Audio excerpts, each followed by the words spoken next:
Good evening. My name's Councillor Corinna Smart. I'm the Chair of the Planning Committee. I'd like to welcome you all here tonight, and I'd also like to welcome anyone who's on our YouTube channel. Okay, first of all, we've got apologies for absence. Wendy? We got Shivraj, Gabriel, Harley Netwell here, Alan Mitchell and Barish Sarai. And we don't know about Vikram Gruel yet, but he could well just be late, often is. So unfortunately, work commitments are difficult for some people. Okay, so declarations of interest under the Town Planning Code of Practice and any other communications from members. I think we'll cover it by, we've had communications from Jim Storer on behalf of, I think, Brentford Voice and possibly Brentford Community Council, but I'm not too sure about that one. We've obviously had communications from our objectors tonight, Tony Firkins and Mari Rubens, and we've also heard from the applicant. We had a brochure from them. So for that, that's on item 4, the Larch Drive. And for Manor Gardens, I've heard from the applicants a general email, which I think probably everyone's had. So if that's right, okay, Councillor John Todd. Yeah, thank you, Chair. I've visited the site and met 3 people who submitted views to the committee. Yeah, I talked to somebody some time ago who had an objection to the smaller one, and I've also had a phone call from the representative of the developer in the bigger one. Councillor Mel Collins.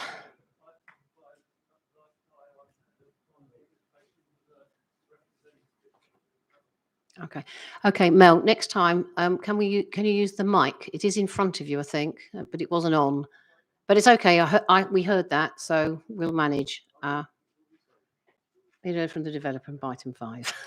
Thank you, Councillor Tony Lukey. Okay, and just to say, I think a number of us have visited both sites. I certainly did on Sunday, although I didn't meet anybody while I was there. So, but anyway, okay. So, moving on, minutes of the meeting held on the 11th of November 2021, pages 6 to 9.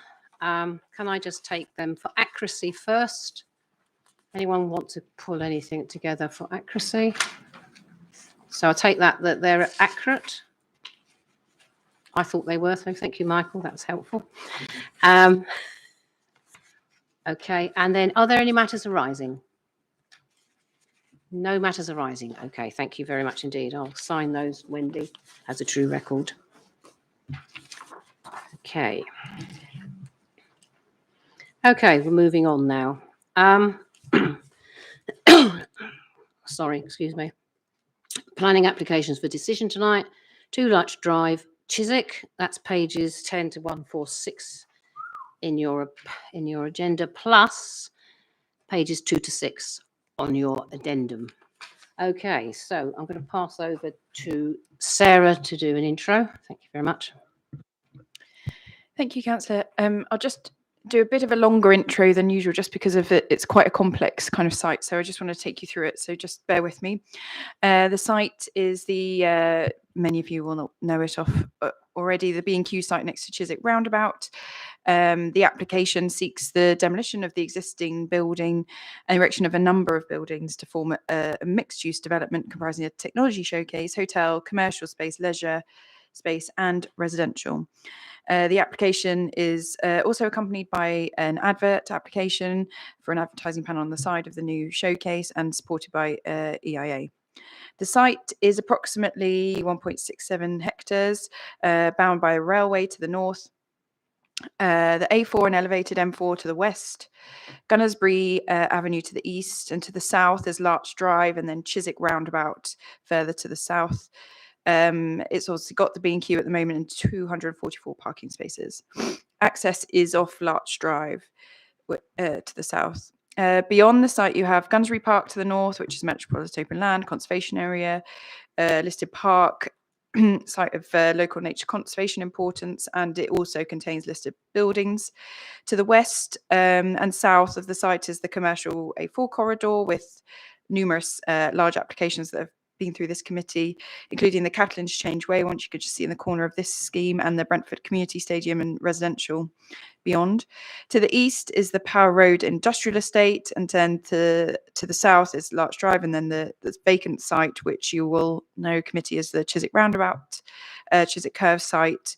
That application was obviously refused fundamentally. We are considering currently an application of 24 stories and 255 homes on that site at the moment, still under consideration. Further south again is the Strand on the Green and Wesley Road Conservation Area, and many listed buildings and the beyond. So the proposal, some photos of the existing site. I know you all will know it. So the proposal is for a mixed-use development comprising 5 buildings linked by a 3-level podium around a public square in the centre of the site. The technology showcase, and I'll detail what that is, runs parallel to the A4, rising from 8 to 10 stories. The hotel, kind of facing Chiswick Roundabout, up to 12 stories. And then the 3 residential blocks behind, forming the final edges around the square, 12 and 13 stories. Access for the site for pedestrians from the 4 entry points around the site, and vehicles have a new access off Gunnersbury Avenue, which is here. You can see the arrow there. Sorry. There's 350 car parking spaces proposed, and 463 long stay cycle spaces and 258 short stay. So that's 721 cycle spaces in total. So these are the floor plans, many of which are replicated in the report itself. So I'm just going through these. These are some of the upper floors. You've got, the square in the middle. And just for orientation, the Chiswick roundabouts to the site. You've got the residential blocks, the hotel, and the showcase, and the advert screen there. So here's some sections through the site, and I'll be taking you through these in my main presentation. I just want to get to some of the images. So in terms of the showcase, this is exhibition space on the ground floor and the top 2 floors, with the middle floors having smaller units that demonstrate new tech products, all focused on sustainable design. The building itself is predominantly glazed with metal details, and as you kind of flick through that, you've got an advert on that eastern elevation. The hotel building, which you can see the ground floor of here, 197 rooms, nice up to with retail and restaurant space at the lower floors with management offices, predominantly brick construction with some metal details, and together that hotel and showcase, it's proposed that they would provide 790 full-time jobs once they're operational.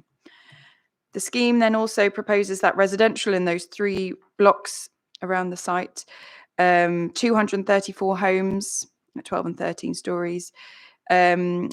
It would be staggered. The blocks would be staggered around that podium, predominantly brick again. The residential is all rented for the private rented sector, 40% of which is affordable, and that would be at London Living Rent. So you'll have seen in the pack, I'll just summarise quickly, the kind of opener, the objections that we've had. Total 18 individual objections and 1 support. They raise issues that are outlined in the report around the density of the scheme, the harm to the traffic flows around the site, the parking, the excessive parking on site, the way the scheme will have a negative impact on air quality, impact on local infrastructure, the design of the scheme, impact on neighbours' amenity, and objecting to the fact that it could contradict our climate change emergency. We've also received objections from amenity societies that are outlined in the pack, and a support from the Hounslow Chamber of Commerce. In terms of statutory objections, you'll note from the report, Historic England have raised concern in relation to the strand on the green conservation area. That's a less than substantial harm, and some harm to the Gunnersbury conservation area. And in terms of the GLA, there were some issues raised at stage 1 that have sought to be resolved through various iterations of the scheme and work to address those objections and those of others. And that finishes my introduction. Thank you, Sarah. Okay, so moving on. We have 2 objectors tonight. We've laid it out so that you can both come to the desks, and you've each got your individual mics there. Okay, we've got, both of you got 3 minutes each. And Marie, I'll start with you, okay, with the residence type, and then we'll move on to you, Tony. Okay. Just to remind you, just in case you've forgotten, your timing will start when you start, okay, and you'll be warned 30 seconds before the end of your time, okay. Thank you, Chairman. Before you start the clock, could I just check that the planning officer obviously has my visuals, but would somebody kindly point out if I refer to something specific, can they point it out? Is that okay? Right, I'm starting then. Good evening. We've studied the report before you, and we strongly urge you to refuse this application on the grounds that the proposed scheme fails to satisfactorily address the serious constraints of the site.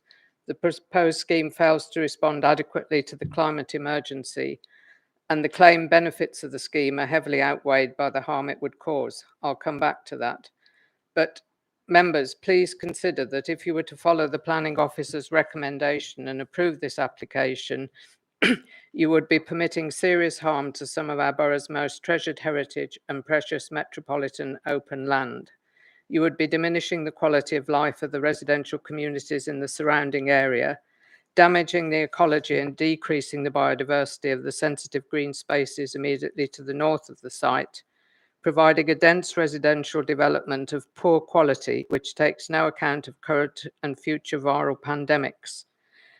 You would be failing to provide high quality public space. You would be permitting a major scheme dependent on a highly speculative technical showcase. And you would be allowing an unsustainable major development that will compromise the council's ability to meet its climate action plan. So to take you back then to, I said that the proposed scheme fails to satisfactorily address the serious constraints. And if any of you have looked at our detailed comments, which I'm afraid were so curtailed in the planning officer's report that you wouldn't really know what it was we were trying to say, but we did list the constraints, and they include the air pollution and noise generated by the major roads on both site boundaries, the capacity of these roads and local public transport, the sensitive heritage assets and residential communities in the surrounding area, and the sensitive green space immediately to the north of the site.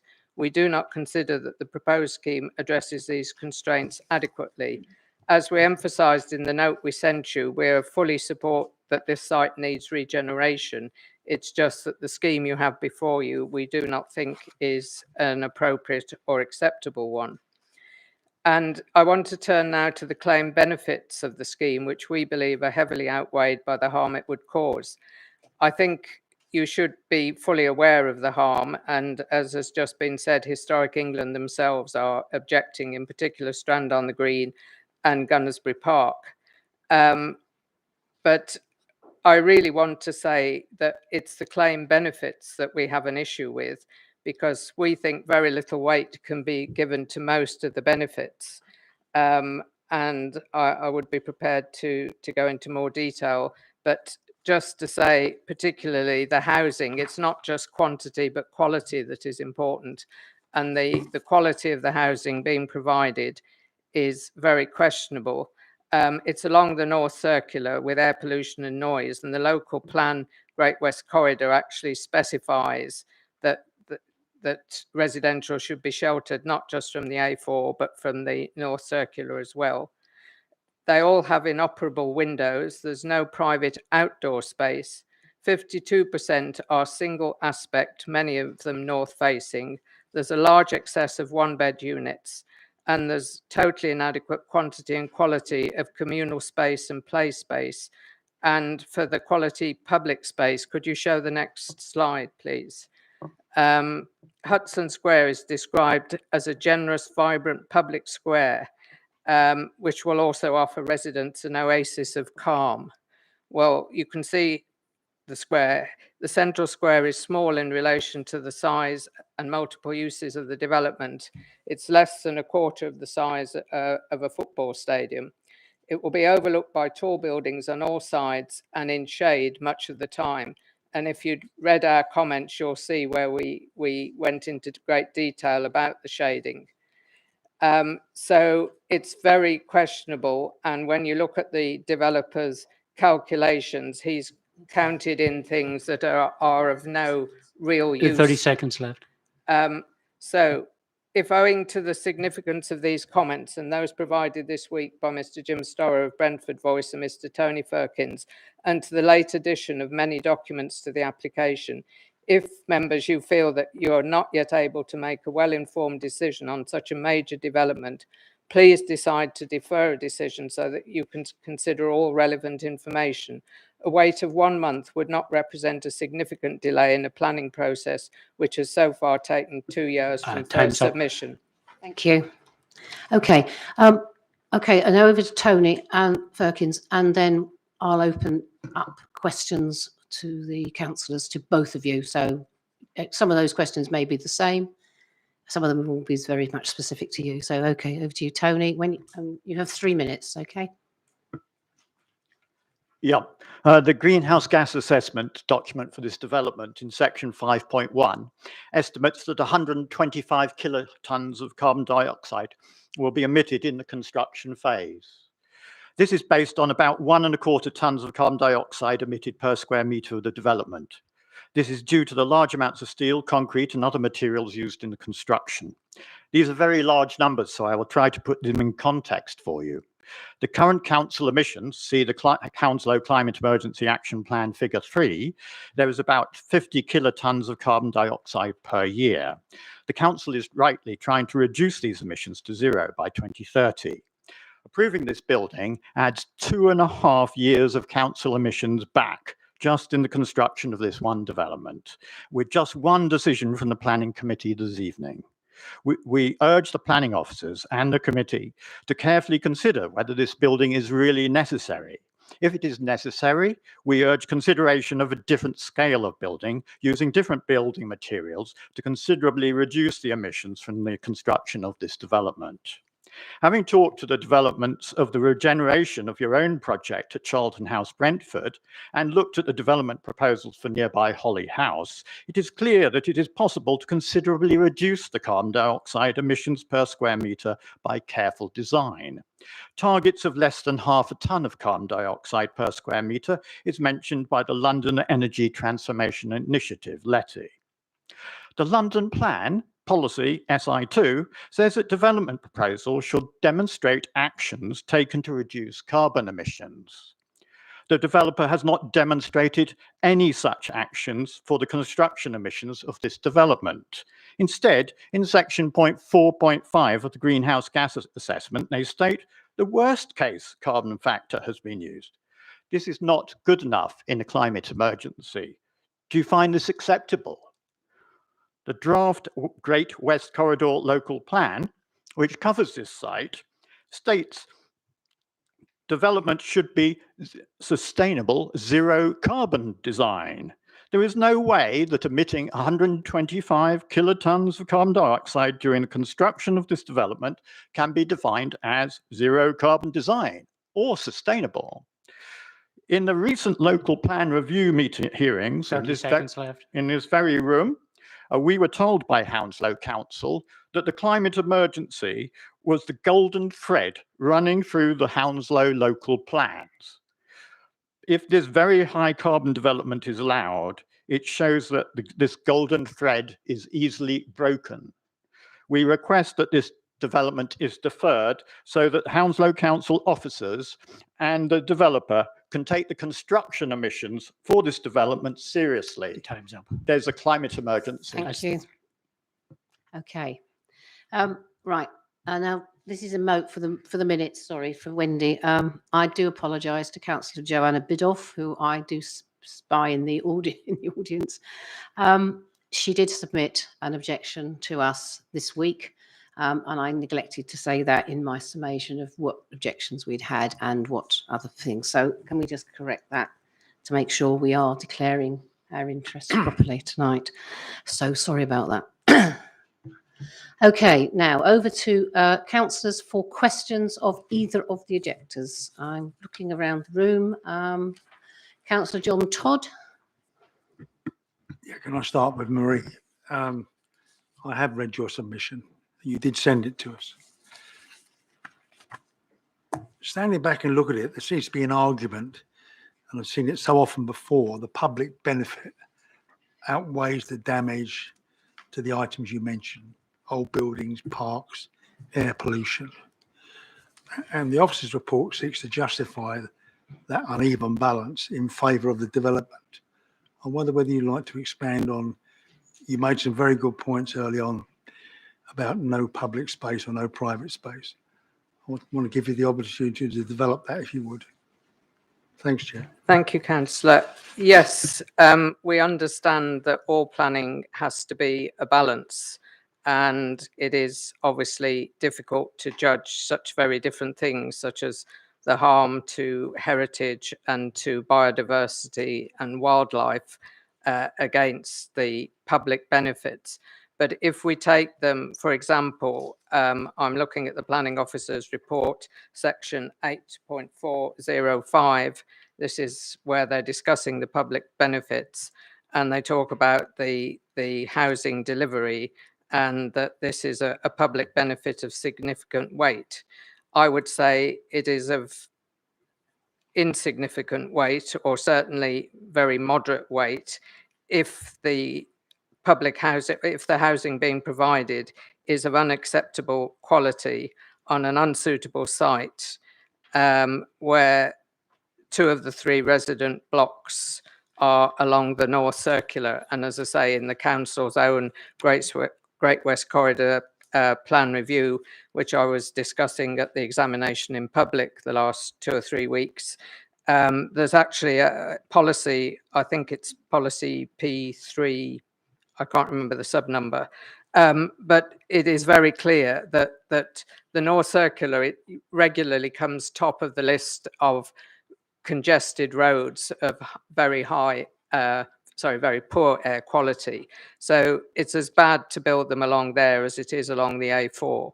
So we believe that residential shouldn't be along that road. And as I just said, there are a whole load of things that are wrong. And bearing in mind both the climate emergency, but also the pandemic situation, and think about living in some of these apartments. In particular, there are 34 studio apartments, and some of those are north-facing. They're single aspect north-facing, or the residential has inoperable windows, so you can't get any through circulation, natural circulation. So, you know, when we get into the higher temperatures that are going to happen with climate change, that will be a problem. There is no private outdoor space. We know about winter gardens, but winter gardens are merely an extension of the living space, the indoor living space. There's no private outdoor space. As I said, 52% of the total are single aspect, many of those north facing, with a lovely view, of course, over the cemetery. There's a large excess of 1-bed units, and as you'll all appreciate, in all the major developments that have happened in the last few years, every one of them provides more 1-bed units. So we have a vast excess already of 1-bed units. And that is giving rise to problems, because what the council has said in its local plan it needs is family-sized units. Admittedly, this development isn't really suitable for families, but there will be families there, and in fact, probably some of them trying to live in a one-bed unit. So we've already got a vast excess, and there's an inadequate quantity and quality of communal space and play space. And this also has an issue with the public space. I won't go into the figures, but I've done calculations, and the developer is counting as communal space all sorts of things like the cycle route and the wider pavement that they're providing around the edge of the space. Little corners are on the edge, on the corner of the A4 and Larch Drive, which if you look at their wind analysis, they say this is a very windy corner. They will have to put some sort of shelter. But of course, the cyclists will be on the outside of the shelter, but they are not usable communal spaces. You're not going to go and sit on the corner of the A4 and Larch Drive in order to have some communal space. The play space, there is doorstep space for the very little ones. But by doorstep, I mean, you've got to go down in a lift and across the small bit of communal space. And for older children, they can either walk to Gunnersbury Park, or would you believe it, they even suggested they might like to walk to the very small park that is on Wellesley Road under the M4 overhead section. This is such an awful space. We've asked that it be put to some different use, but you know that it just shows either a total lack of awareness of the area to suggest that young children can negotiate the Chiswick roundabout and under the M4 overhead section in order to find this tiny space which has no equipment for anything other than 5 or 6 year olds. But what I want to really turn to now is Hudson Square. And you've seen the one picture there. If I could have the other picture, please. As I said, this is described as this generous, vibrant public square that will offer residents an oasis of calm. But when you consider who is going to share this space, it is shocking to think. It's going to be shared by the exhibition space of the technical centre. It's going to be the hotel, the retail, and it's so small and also so overshadowed that you'll notice there are a few trees in tubs that can be moved about. But it's basically, it's not soft landscaping, it's hard landscaping. And it will have a great sense of enclosure because it's surrounded by these buildings. And when the residential buildings are described as 12 and 13 stories, that's 12 and 13 residential stories on top of a 3-story podium. So that they're actually higher than that. So, and yet Hudson Square is, according to the report, a major public benefit. And the other one, I mean, I could talk about a number of them. But the other one I want to mention is the effect on biodiversity and ecology, because the report suggests that this is a benefit. But they have only calculated, and they've used the new sort of calculations that are linked to the London plan, where you can count every little bit of green roof, etc. But what they haven't taken on board is any negative impact. And there are a number of trees that will be lost, but that isn't subtracted from the biodiversity. But much more important is the land immediately to the north. There's a railway line, which is a sink. There is the cemetery, which is a very beautiful large area, and it's contiguous with the park. They were both part of the original Rothschild estate. So they have a good level of biodiversity, which will be significantly negatively impacted in daytime because they will be overshadowed. There will be a lack of sunshine.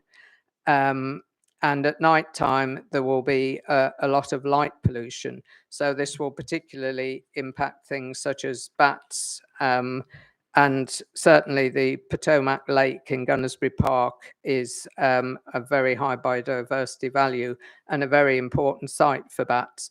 All I'm saying is none of this has been taken into account. They have just narrowly looked at the biodiversity of the site itself. Well, obviously a B&Q car park doesn't have a great deal of biodiversity, but say it does have trees on it. So these are just some of the issues. And if you look at that overall, then the actual benefit is significantly reduced. So when you re-examine the balance, we believe that the harm, and I say this is not just harm to heritage, and I have to say that heritage is very important. It's not just an academic exercise. Heritage is our history. It tells us where we've come from. And it's very important as part of residents' quality of life. So I really want to emphasize that you really have to look very closely at this planning balance, because we think that the scales are very much tipped the other way. And I repeat, we're not against a development in this area, but we want it to be genuinely sustainable. We want it genuinely to take on board all the constraints. And, you know, the fact that it is part of the Great West Corridor, but it's at the very end and it's at the eastern end, and to the immediate east across the North Circular is the Power Road Industrial Estate, which has some locally listed buildings in it, and they're basically low rise. But then you've got the dense residential areas, which our society represents, West Chiswick and Gunnersbury Society. They are dense Victorian streets of very established communities, and they will be severely impacted. And the other major thing that I would just wish to say, because it impacts our residents, is the public transport and the traffic. And if you could just turn back to my first visual, you will see on there, that's a photo. It's actually taken from one of the local plan documents. And if you can tell where the site is at the lower right-hand end. That's a B&Q car park. And if you can see the traffic coming down the A4, and the A4 has a 40-mile-an-hour speed limit. I know the developer wanted TfL to reduce the speed limit because of the danger when traffic turns into Larch Drive. So traffic is coming round the corner into Larch Drive at 40 miles an hour. And yet we've got little open spaces that are community spaces to be used. And I will just finish on that picture by saying the elephant in the room is the other site, which is now the Holly House, or Holy House, as it's referred to in the report. And that site it's not going to be the Citadel. I mean, within the developer's report, they refer to the Citadel. We know that the Citadel is not going to be built. That was made clear at the public inquiry on the Chiswick Curve, which I attended. So they should have been looking either at the Chiswick Curve, or now they should be looking at Holly House. And Holly House is a major residential. It's mixed use, but mainly residential. So what is going to be the impact on traffic, pedestrian safety, a whole load of things? If you look at Larch Drive there, that will be where the access to Holly House development is. And as we have said, and I believe our MP Ruth Cadbury also commented early on in all this, that really these two developments should be considered together. And councils have a duty to cooperate with their neighbouring councils. I think developers should have a duty to cooperate with developers on neighbouring sites. But there's no assessment of what the impact of having two major developments side by side, and the traffic that you can see that is already building up. And finally, in terms of public benefit, is it of public benefit to have a development that requires 300 car parking spaces for the technical centre and the associated retail? Sensibly, the residential only has 50 spaces. If you can build a football stadium with no car parking made available for spectators, why does a technical centre need 150 car parking spaces? And in order to provide them, why we have to have a 3-level basement, which will have major impacts as well. I'll finish there. Thank you for the question. Thank you. And any other questions? I'm just looking around. I haven't seen anyone indicate any other questions. Tony? Councillor Tony Lukey? Yeah, thank you, Chair. Tell us what you think about the. You mentioned ventilation of these flats that are part of the proposal. If you can tell us what the problem is there, as you see it, why that would be seen as a benefit, or how that would counter the benefits of redevelopment, and tell us what you how you've been able to keep up with the constant stream of new documents turning up on the website, on the planning website for this development. Do you feel that you've been given a fair crack of the whip on, or anybody wanting to read them has been given a fair crack of the whip as residents, let alone officers, being able to digest, analyze, scrutinize, and why? What would you see as necessary for amenity space for residents?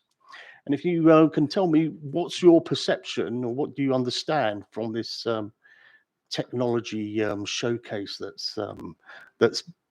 that nobody particularly understands at the moment? Maybe the applicants. I think this is going. Can I just ask a question? Can I just yeah. hold on a minute? You've asked about 4 questions there, Councillor Lukey. Partly, some of it's going to be speculative, because when you're asking about the technology bit, I think that would be a question you really ought to be directing either at the applicants themselves or our officers. So I would ask you to perhaps withdraw that one for the moment and bring that back to that. But let Maury have a go at some of those questions rather than you carry on asking more questions. You can have a supplementary if she doesn't answer the questions, please. That's part of my point, Chair. We go backwards against forwards here when we ask the objectors to put their case or make their statements at the start, when we should really be having the developers, the applicants, stating their case. Well, that's another question, Tony. We shouldn't really be bringing that up now. But that's what confuses, and maybe we've really I don't think it's very confusing. Well, it is confusing because we don't get to. I'm actually we're not telling able you, to please. answer. Sorry, Okay. Councillor Tony All right. Lukey, would you stop, please? Yeah, I will. Thank you. Chair. And let Maury answer the But you know questions, what I feel. please. That's a different matter. So we'll bring that up somewhere else, please, rather than here. Maury. Right. Well, I think the first question from Councillor Lukey was relating to the ventilation of the residential units. I believe that the reason why they have inoperable windows is because many of them are in the wrong place, as I've explained. If you are building residential along a highly polluted road with high noise levels, then in order to provide a satisfactory interior atmosphere, you have to have probably triple glazing, but also often you have windows that can't open. And since that means residents are not in control of their own environment, because in a normal house, if you're too hot or you want some fresh air, you can open a window. They can't open windows. So instead, there will need to be mechanical ventilation to try and keep the interior at a satisfactory feel and temperature. Obviously, this adds to the energy requirements if you've got to have mechanical ventilation and air cooling. So as I say, the problem is it's because they're building residential in the wrong place. So that is the issue of ventilation. And of course, we know during the current pandemic and when there are future ones, and it is a question of when rather than if, and I do speak as a biological scientist, then what are these people going to do? You know, we're supposed to open windows and have fresh air. They will have no opportunity to do that. And in particular, in the smaller units, and okay, there are only 34 studios and it's only 17 people that will have a north-facing one. They won't be able to open the window. They have a very small space. What impact will this have on their mental health? It's beyond belief. And, you know, if they are self-isolating or, you know, they're not allowed out, you know, and they can't open a window and even look at the view left or right, I think it's a very sad state if this is what we consider to be quality residential accommodation for the 21st century. I can't remember what your next question. Let me just... Yes, keeping up with the documents. Yes, well, this has been a problem because, you know, we do try and read the documents and particularly to take on board updates. And talking of updates, we did appreciate that after the first round of consultation, there were some improvements made. And there was some reduction in height, although we don't regard it as sufficient. And we were pleased to see that one of the media screens was removed, but we still have issues with the other one. But it is very difficult. And this is really the reason why I said at the end of my 3 minutes that we really feel that we, but more importantly, you members of the planning committee have been put in a very difficult position. And I really cannot see how you could feel that you're able to make a well-informed decision on such a major development at this meeting. And by deferring it till January, say, that would give you time to consider all relevant information. And as I said, a wait of 1 month is not a significant delay. We've already, it's 2 years from when this was first submitted. And, you know, the borough and its residents will have to live with this development, presumably for 20, 30, 40 years. So it behoves us all to try and get it right. And we are trying to be constructive. And in our comments, we did make various suggestions about different changes that might happen. And I think you also asked about the amenity space.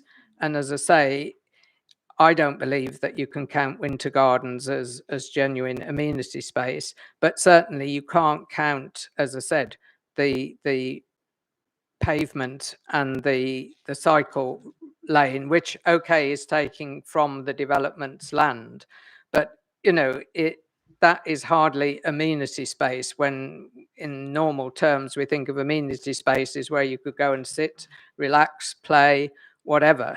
And if you were to look at the diagrams within the application, and some of these are in the documents very recently submitted, you will see where these spaces are. And as I say, and in fact, some of the sunniest spaces are the very ones that will be unusable.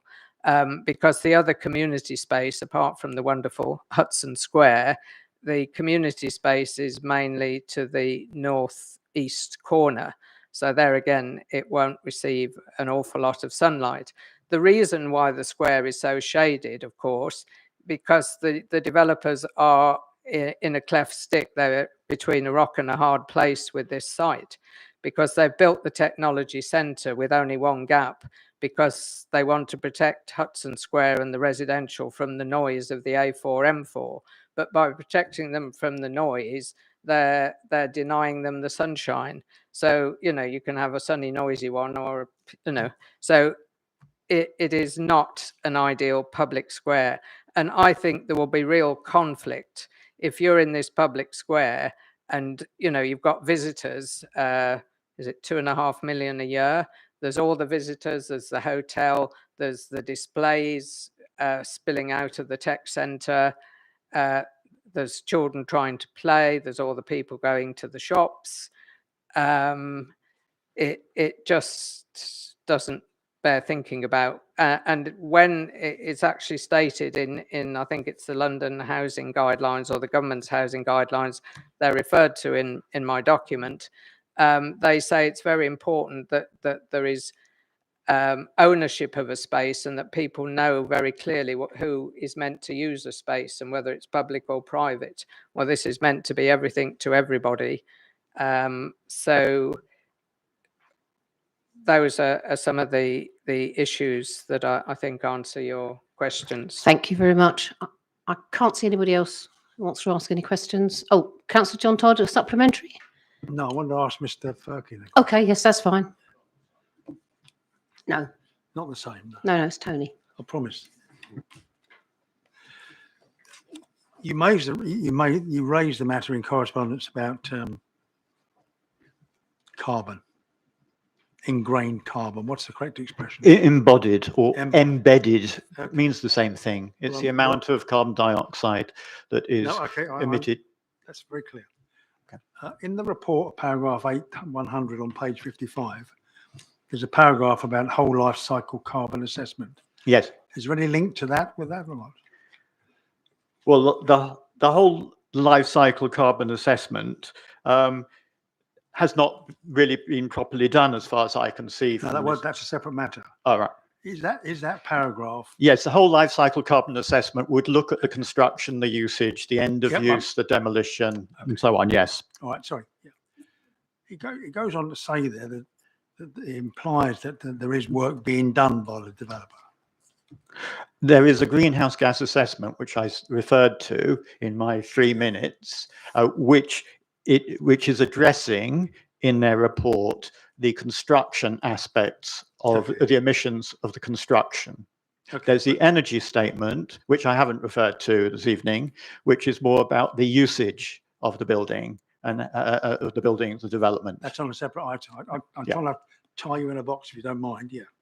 So the inference from this paragraph is that it's work to be done. So when you cite worst case figures of 1250, whatever that measurement is, and you then cited Holly House, where the figure was 500. So it appears. Well, not 500, but a bit above 500, but a lot lower than 1,250. Okay. Well, but I think your words to me was it's roughly half. Yeah. You'd agree. We agree at last. We agree. Okay. And so can we make the assumption that Holly House has done more work than the other people, or is that a matter of speculation? No, Holly House, from the documents they've put forward to planning, have done more work than this development and looked at the situation far more seriously, in my opinion. So given your view, make a recommendation to me. What would you suggest we do?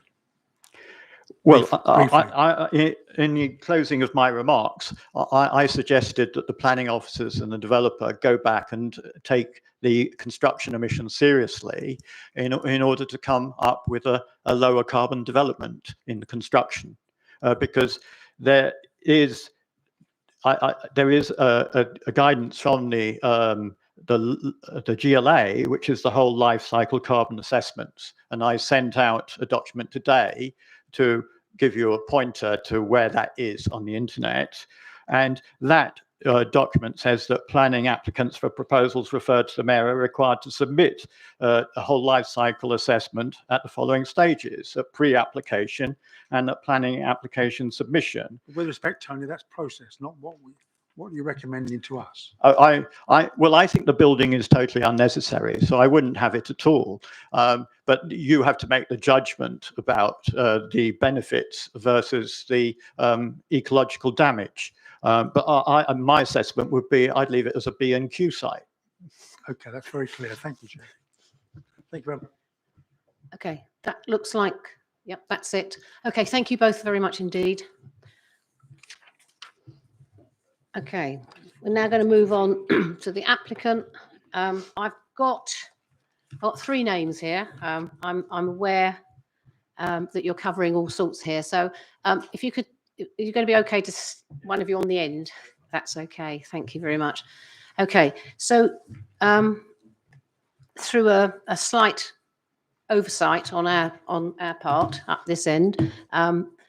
Tony and Mary had longer than 6 minutes, so you've actually got 7 minutes between you to make the judgment fair.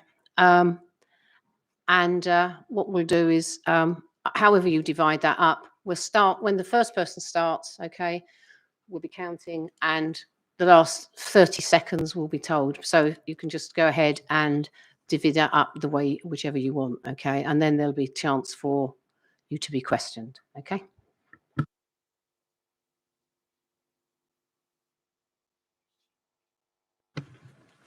Schoolboy. Thank you, Chair. Thank you, councillors. My name is Sam Potter. I'm from Reef Group, the company that's making the application, and I'm joined by our planning consultant, Sunny Desai, and from our architect, Jamie Webb. Given the desire for the council to create a vibrant future vision for the Golden Mile, we're proud to bring this application to you. We've been working with you since 2017. We've developed it in consultation with the local communities, officers, GLA, TL, and Historic England.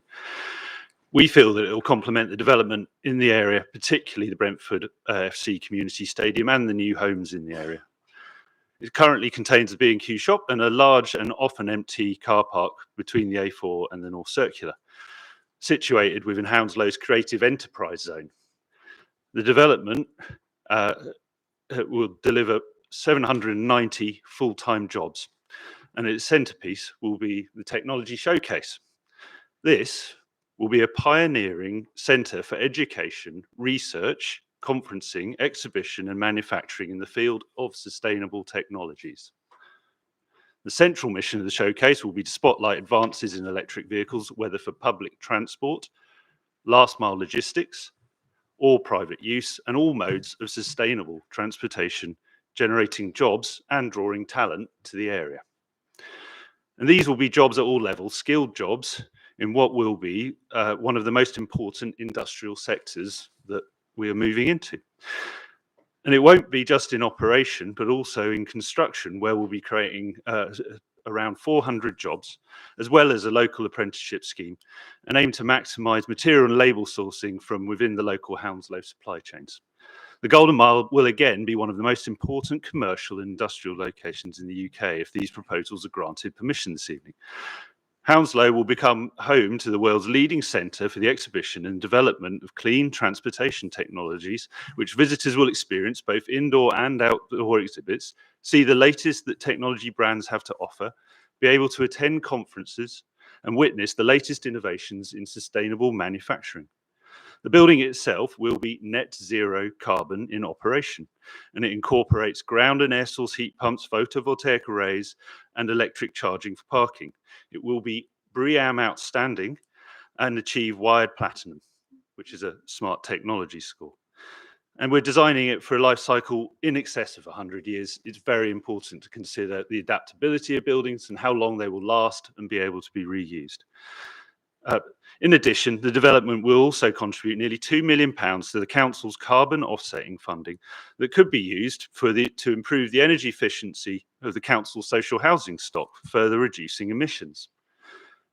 We'd love to take questions about the companies that could be in the technology centre, and please ask away. You'll also see that there'll be new homes within the development with 47% affordable by habitable room, and that will be concentrated on rented homes. There's no shared ownership units within the development, and we're happy to answer questions on the affordable offer and the housing offer in general. You'll see that there's also a hotel, shops and other commercial uses on the site, all adding to the number of jobs that can be found on the site. You'll know that GlaxoSmithKline offices nearby will be closing next year, and you'll know that the industries around Heathrow have been decimated and will take years to recover. And you'll know that the office buildings around the borough, including some very close to this site, are being converted to residential use. That's why we're proud of the jobs that this site will provide. You'll see that we've had some objections from local societies. We understand that change can be difficult. We note that at least some of the objections seem to stem from an earlier version of the proposals. Since when 4 floors have been removed, there's been omission of advertising, there have been further environmental improvements, and those were submissions made in January of this year. Feel free to ask us about that, but I'm sure the officer will cover many of those points. I know transport's important. We'll be providing £800,000 towards step-free access at Kew Bridge Station and 1.6 million to Gunnersbury Station improvements. We'll be gifting some of the land to provide the new cycle pathways that are created, the more generous pedestrian routes around the edge, and creating new pedestrian crossings, including across the North Circular. And supporting the study, the capital provision will also be looking at a new crossing over the A4. A feasibility study will be funded and a contribution towards that will also be made. In addition to that, there are £475,000 contribution direct to the local buses. And equally, we hear everything we hear tonight, and we'd be very happy for somebody to propose an amendment for all the parking spaces to be made into electric charging points. We'd be very happy with that. We're happy to answer any of your questions. And of course, I'll conclude by saying that on behalf of the whole team, that we very much hope that we granted permission to bring around 800 new jobs and a significant quantity of affordable homes to the Golden Mile and to Hounslow. Thank you all very much for that, since it's only one. Right, questions. Councillor Mel Collins. Yeah, thank you, Chair. I've got 4 questions for you, I think. So can you elaborate, if you would, please, on the affordable housing? Often we've been hoodwinked into thinking we're getting a good proportion of affordable housing, and when you actually analyse it and break it down, it's nothing like 40%. So obviously we're desperate for homes. While I'm going to the other end of that spectrum, I'm very disappointed to see that you have 34 studio flats, which we think could have been better utilised by introducing either 1-bed or 2-bed flats, because that is where a lot of our homeless people and people who are looking for work in the area with young families, that's the area that we want to enhance. So I would want to be very reassured, particularly on the studio flats, because I thought we were, as a borough, we were trying to be moving away from that and encouraging more 1-bed, 2-bed flats to replace that. Councillor Collins, can we just get those 2 answered first, and then you come back in? Yep. Thank you, Councillor. I'll take that one. So the affordable offer is 40% by unit and 47% by habitable room. The offer is a build-to-rent offer, which we believe provides variety and choice in the housing market and appropriate for this mixed-use site, where the landowner intends to retain ownership of the complete site going forward. The affordable offer is all London living rent accommodation, which has been agreed with the GLA and your officers. London living rent is a type of affordable home offering Londoners on average incomes a below market rent, enabling them to save deposits to buy their own home going forward. The actual London plan defines what type of affordable is appropriate for build to rent products, and that requires 30% of the entire affordable offer to be at London living rents, with the remaining 70 to be at discounts from market, say 80, 90, whatever. The application goes beyond that, with all 100% of the affordable being at London living rent levels. So in sort of by example, that rental level here results at a 40% discount for 1-bedroom units, 50% for 2 bedrooms, and 55% for 3 bedrooms. In essence, a 3-bedroom property within the affordable, which all the 3 beds are within the affordable offer, equates to just over £1,200 per calendar month, including service charge, and that would be affordable for a household earning up to £43,000 per year. So we think this is a genuine affordable product, beyond what the policy would require us to do, and the build to rent nature we believe is suitable for this particular site and adds choice to the offer that's being delivered in the surrounding area. In terms of your second question on mix, we think, and working with officers both at the council and the GLA, that there is a broad mix provided. there are a number of studios, albeit there's still a large number of 2-bed, 4-person units, which could be considered family properties, as well as the 18 3-bedrooms. The priority for the larger units has all gone to the affordable tenure. And in terms of the studios themselves, I think it is appropriate for as part of a balanced mix, especially as this is a build-to-rent location. The studios, there's been discussion about them before, are all oversized. And I would just say, in terms of the amenity provision for these properties, Windsor Gardens have been mentioned. We feel they are a suitable amenity provision for units. There is also external amenity space for the residents themselves, and that would not be within the public square, but on a raised podium. Play space is provided within that raised podium as well, so it's not there is no conflict with the square, albeit we would hope that everyone would use the square. And yeah, I just wanted to make that point. Okay, Councillor Mel Collins, do you want to continue your questions? Yeah, because I'll let somebody else pick up on the affordable. Yeah, my third point, it is the policy of the council to replace every tree removed with a 2-for-1 offer. Can you tell me, because I can't find it in the report, the exact amount of trees that are going and how you intend to replace those trees? And if they can't be replaced on site, have you negotiated anywhere where the trees in close proximity can be replaced? So that's my third question. And my fourth question is a very sensitive one, because as I understand it, the tallest of the buildings on the entire site overlooks the cemetery, which and moreover, there are windows on that site so that people will have a view of the cemetery before they, even if they can, which I doubt, look into Gunnersbury Park. Even at this late stage, is there any way that can be reconfigured with the help of our officers? Because it is a tall building and it's actually facing virtually towards Gunnersbury Park. And I think a little bit of sensitivity might go a long way.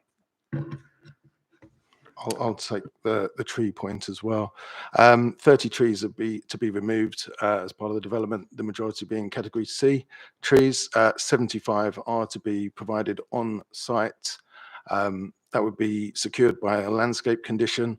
And I think the council would expect, and we would certainly be proposing, the replacement trees to be of a variety of standards in terms of not just saplings, but of heavy set and medium set trees, which are pre-grown and added to the landscape. So there's a net increase of tree planting as well as general planting within the development itself. In terms of the cemetery, I don't know, Jamie, you may want to add, but the proposed residential units are set off the boundary, the site boundary, as well as obviously separated by the railway. They are of heights of 12, 13 stories. That takes into account the podium. They are more set off and more broken up than the council's master plan would have placed them. We don't believe there would be any unacceptable or loss of privacy to people using the cemetery, given the distances involved, both from the set off and the boundary and across the railway line. Yeah, if I can add to that, the overall sort of scale and density of our proposal is in line with the Great West Corridor Master Plan, and what we've endeavoured to do with our massing is to move away from the kind of wall-like massing within that master plan. I think if we might have a comparison slide between the two. That image was, yeah, this one here. So obviously our proposal on the right, and unfortunately, it's slightly, the orientation is slightly different to the one on the left. But the left is the Great West Road Corridor massing. So you can see how we staggered the three buildings, the three pink buildings, the residential buildings. But we're proposing similar density, similar mix of uses, and similar disposition on the site. And as Sunny was saying, they're stepped back away on the northern side. And the way we've designed those buildings with central cores, we have dual aspect units on the corner, which provide amenity and use, amenity and views on multiple facades. And The other thing to say is that we've significantly reduced the proposal over since the original application from 4 floors, particularly around the hotel and also the residential buildings. And if we show maybe one of the townscape views, you can see that actually it's sitting in line and in context with the emerging. Have we got the other way? Yeah. Yeah, and have we got the next view as well? Yeah. So this one shows in shadow the consented schemes to the right. So our scheme on the left-hand side is a view from Gunnersbury, and you can see that in terms of height, massing, and sort of overall composition, it's in line with the consented schemes within the Great West Corridor Master Plan. Yeah. Okay, thank you. Okay, Councillor Rajvinder Sidhu. Thank you, Chair. Can you put some light on technology showcase? You're saying there will be research and students will be. Who will run that, and how that will help students from the Hounslow? Like, elaborate that. How it will work and who will run that, and what's the long-term proposals for that? No, thank you for asking. We've actually there'll be a special purpose vehicle called Fourth Mile, which will manage the entire estate, and it will look after the technology showcase and effectively create the types of companies that will be able to work in there. We've engaged with a number who are very keen to be working with local authorities and to increase the skills benefit to locals and bring forward apprenticeship schemes. They're particularly in sustainable technologies, looking at micro manufacturing. And the work we've been doing with various potential operators is around work on public transportation, creating new buses which are modular, which can be tailored, which can be refreshed, which vastly reduce the carbon emissions of public transportation. And those have micro manufacturing plants that people can be trained to work in. They also have educational facilities because they think it's very important to people to understand these new types of technologies, and would be able to work with schools, universities, and locals. But the nature of what's the transformation in transportation is that you'll see around the country that there'll be a lot more micro factories, a lot more training for locals in those areas, and the scale of vehicular production is going to come right down in terms of that approach. We're also working with providers in battery technology, and that's super important through the decarbonisation of the grid. It's actually about stabilising the grid, because we're going to get a lot more reliant on electricity than we currently are. And these battery technologies can be used on sites to reduce the demand that they have, whether it's our building or others, and significantly help in this transition to a more electric economy. So that's another company. They again have a skills shortage in terms of being able to bring people forward. They're very keen to work and train with locals in those areas. And there are other forms of transportation, whether that's last mile logistics. Again, similar form. This is definitely not a car showroom. This is very much about companies that would invest in research and development in the space, manufacturing and show. Okay, Councillor Guy Lambert. Thank you, Chair. Yeah, very interesting. So what's actually going to be happening in here? So I think, as Kasoff kindly alluded to, on the ground floor there'll be exhibition space, so people would come to understand and learn, because as you'll be aware, a lot of showrooms themselves are disappearing. A lot of people are struggling to understand what this rapid acceleration transition is. So it's the opportunity for a series of manufacturers and brands to demonstrate the work that they're doing, for people to come and learn and understand. These are not sales units. These are very much where they're able to demonstrate the research and development that they're taking place with, whether that's someone like Tesla, Nissan, these other companies which are actually struggling to get the message out there to ensure that you can drive the behavioural change and for people to understand what's possible. So on the lowest floor would be exhibition. That would from time to time use the main square for outdoor exhibition as well. And on the very top floor would be exhibition space, but also conferencing. Where we imagine people in the industry would come, universities would come and understand and learn from these players as well. On the floors between, there would be various units or open exhibition areas for a part of it, which would then have more facilities and stands for those, but crucially, there'll be workspace. So the workspace for those companies where they can evolve their technology. There'll be light manufacturing in terms of demonstrating to people and prototyping the work that's going on. And there'll be educational auditoria. Within the scheme, there are conferencing auditoria which can be used to explain and establish where the industry is going. So we can't talk an awful lot about the companies that we're engaged with, but there's this sort of groundswell of companies which are all moving this direction and all would benefit and responded extremely positively to the notion that they could be within one space where people can come and learn about all of these different things, so that we can help and assist with the adaptive the adaptation to this new world.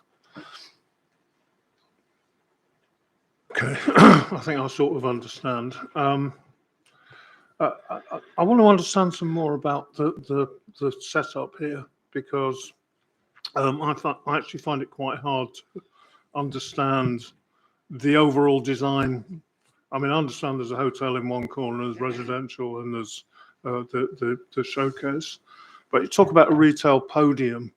Can somebody explain what that actually is and what that looks like? And I believe it's 3 floors up. Yeah, maybe I can take that one. Yeah, we have 3 floors of retail interconnected and connected into the car showcase. That plays a role around that kind of main square. And even maybe I take a point to go back and to respond to maybe some of the comments about the size of that square. That square is just under 2,000 square meters. It's 1,800 square meters. And far from being a sort of dark and dreary space, that open amenity space at the ground level achieves 37%.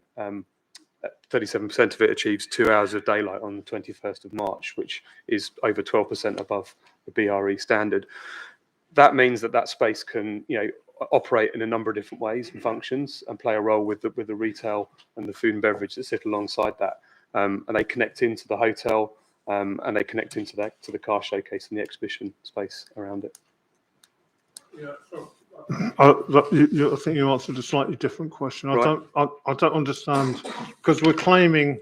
I think I'm right in saying you're claiming that. I know you're right in saying that you're claiming that square as amenity space, but I think you're also claiming some of this retail area as amenity space. And I don't understand what the retail area looks like.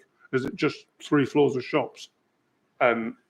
Yeah, with 3 floors of retail. We've got some images of maybe we've got some images that you can see of the public square. Yeah. So you can see at the ground level there, and as you move up, there's a connected walkway that links all of the retail around it. So maybe we can move to the image. So it's shops. No, the retail units are specifically to be associated with the technology showcase. So there are various companies. So they are to sell products in those areas. So the whole technology world's moving in a funny way. You've obviously got brands like Apple. You've got, but you also have technology companies such as Cisco. And the principle is that you would have wearable technologies, associated brands that would be displayed within that, and very much focused on that space. Fine. I'm sort of trying to focus on the amenity story, because none of that sounds like amenity to me. And actually, the square doesn't sound much like amenity either to me. It sounds like a space where you'll do outdoor conferences, and the hotel will go in there, and the cafes will have tables. Yeah, it's flexible enough that it could take markets and events. If I could just add to that, so the site plan on the screen is quite helpful, I think, in terms of just understanding the ground floor layout. So obviously, the showcase takes up the A4, M4 elevation, creating that strong buffer. Which has been the concept along the Great West Road historically for development and protecting the remainder of the site. The hotel is in the south east corner, and then the square in the heart of the site. The retail is there at ground floor. The retail is also on the upper 2 floors, connected by walkways that feed into the showcase itself. On the 3rd floor equivalent podium is the actual amenity space for residents, which includes external amenity space protected by a green bund, as well as internal amenity spaces. And one of the good things about a build-to-rent scheme is that you can provide internal spaces as well as external spaces. So all the things in yellow you can see on that screen are actually internal pavilions, which would be amenity space in various forms for residents. The public square is meant for the public. It's not meant to be per se play space, etc. It's meant to be an offer that everyone can use. And as Sam alluded to, you would expect there to be some activity from the showcase and potentially from the retail as well. The play space of the residents is on the podium levels above. And what's been alluded to in terms of counting corners and various different things around the edge of the site, the development sets in from the application red line to deliver 3,000 square meters of public realm improvements. We're not saying that's play space. It's new footways, widened footways. It's new cycleways. It's new planting and green spaces.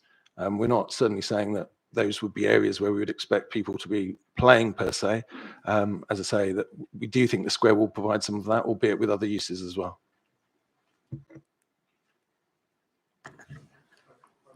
Is there a supplementary there, Guy? Is that supplementary? Actually, if I remember going to some exhibition about this, 2 or 3 years ago, and unless my mind's playing tricks, there was some sort of fantasy, or there was some story about running pods from Acton Town Station or something. Am I dreaming? From my understanding, that wasn't this scheme. That was to do with another scheme a bit further down the Great West Road. Fair enough. Okay, thanks. Okay, so I've got three more councillors who wish to speak. I'm going to start with Councillor Ajmer-Gruel. Sorry, question, not speak.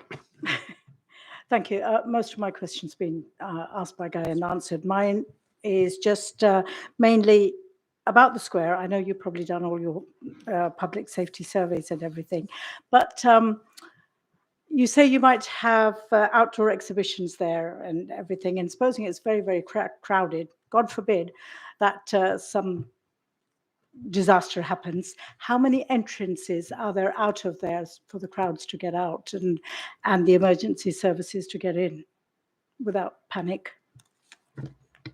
I mean, at ground level, if you look back to the ground floor, there are three main exits out. You can see the one to the south, one to the southeast, and then the one through the centre of the showcase. Those are the three main ones to allow public to exit the square. And I think when we presented this to this committee in pre-app, or it might have even been post-app, it was quite a long time ago, that was one of the issues raised. So revised fire statements have been provided to the GLA and officers to show that it is compliant. And what I would say is, as I think Sam alluded to, the whole site would be maintained and managed by the same owner, and the fourth mile vehicle would be delivering the showcase and managing the retail. So it would be a fully managed space. No, but I was just thinking, if it's a disaster, people aren't going to wait for someone to guide them. They'll just run, and there's the A4 going across. So are they just going to run into traffic, or have you made some sort of... And that's why we've created these kind of buffer zones, and the space around the perimeter and buildings are set back, so you can see around the perimeter of the scheme. Thank you. Okay, Councillor Richard Foote. Thank you, Chair.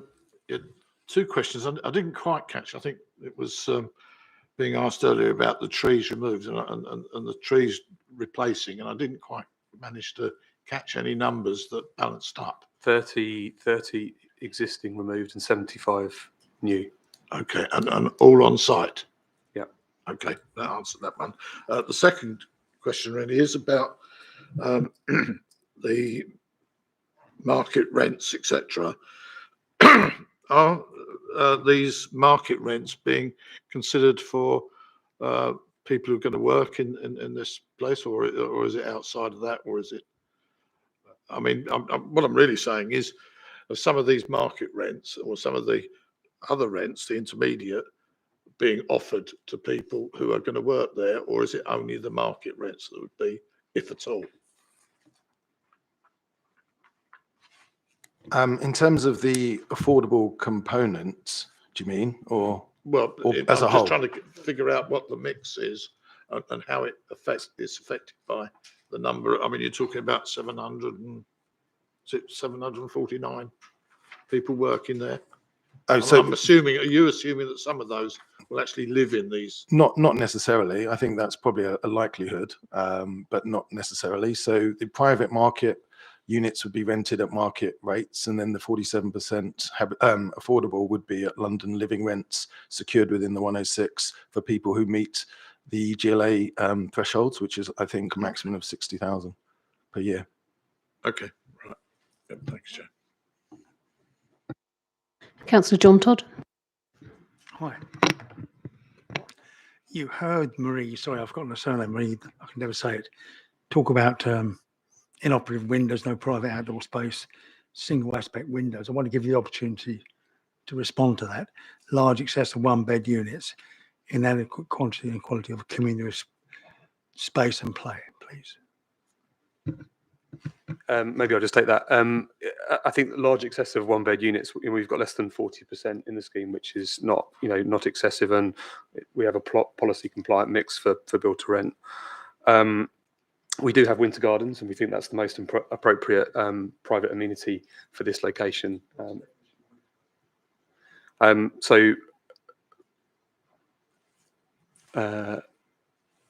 an enclosed balcony, in essence. Yeah. Enclosed. With glazing, yeah. And openable. Okay. And yeah. Yes. And openable. Yeah, and openable. And we do have openable windows in the scheme, so I'm not sure where the inoperable window comment came from. Can I draw back and go back to the report? And I'm looking at page 11. There's a number of paragraphs talk about the benefit and the disbenefit, and the government's legislation on before where developments like yours, I think it's oversized, but they say there's an adverse implication, and it goes on to say, given the harmful effects of the development, it's necessary to consider the public benefits. What public benefits do you see in this? That outweighs the significant. Sorry, Councillor, do you mind just repeating the paragraph? Do you mean in terms of the oh, so we're not on the units? I'm summarising paragraph 1.9. I'm happy to read it, Sonny, if it disadvantages you. Sorry. No, that's fine.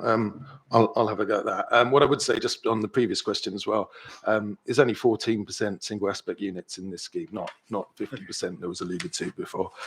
In terms of the balance, this goes down to MPPF paragraph 202 requires where there is harm identified to heritage assets, that harm needs to be outweighed by planning benefits.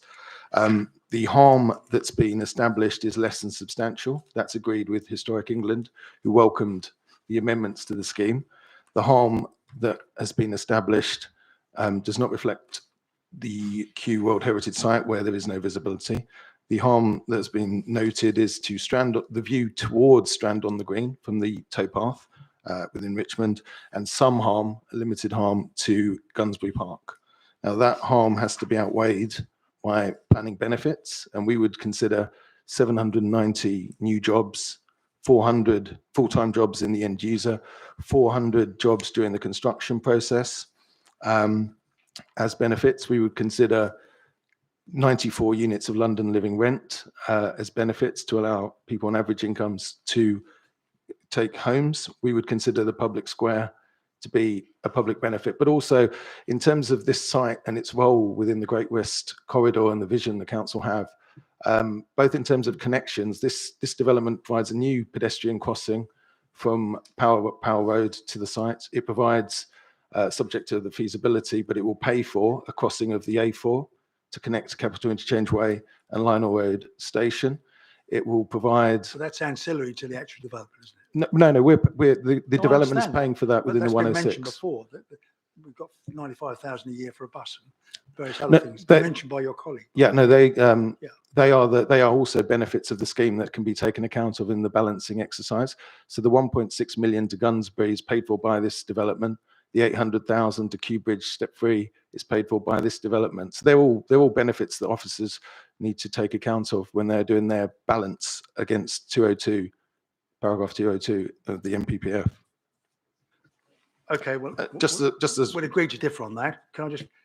The officers say, taking all these matters into account, paragraph 110, the benefits of the development against harm is recommended as positive social, economic and environmental impact would outweigh the harmful effects of the development.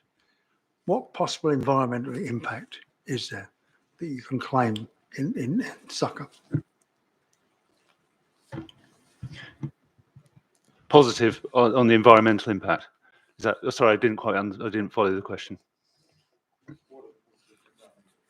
What's the benefit of environmental?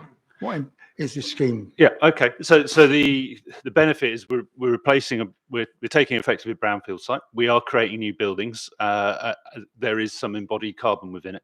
We are working to we are going to deliver a net zero carbon in operation building for its entire life cycle. What we're able to do in doing that is we basically will be producing zero emissions, and what emissions we do produce will be offset. So over the time of over the life of the building, by comparison even to the B&Q, if it remains in situ, there will be less emissions from the site as a result. We are actually working very hard on the embodied carbon, and we have been working with GLA, and we did submit a pre-assessment around the full life cycle. And we will be working within that to reduce. We're going to have cement replacement with the concrete. We're going to have 80% of the steel that's used is going to be recycled, and we're very happy to be conditioned along those lines to continue and commit to what is already submitted. Just to add to that, the application supported by an EIA, which looks at all the environmental impacts of the application, and it concludes that there is improvements to ecology. We've talked about the net. The greening of the site. There's also, which you can't see from these plans, all the roofs are green.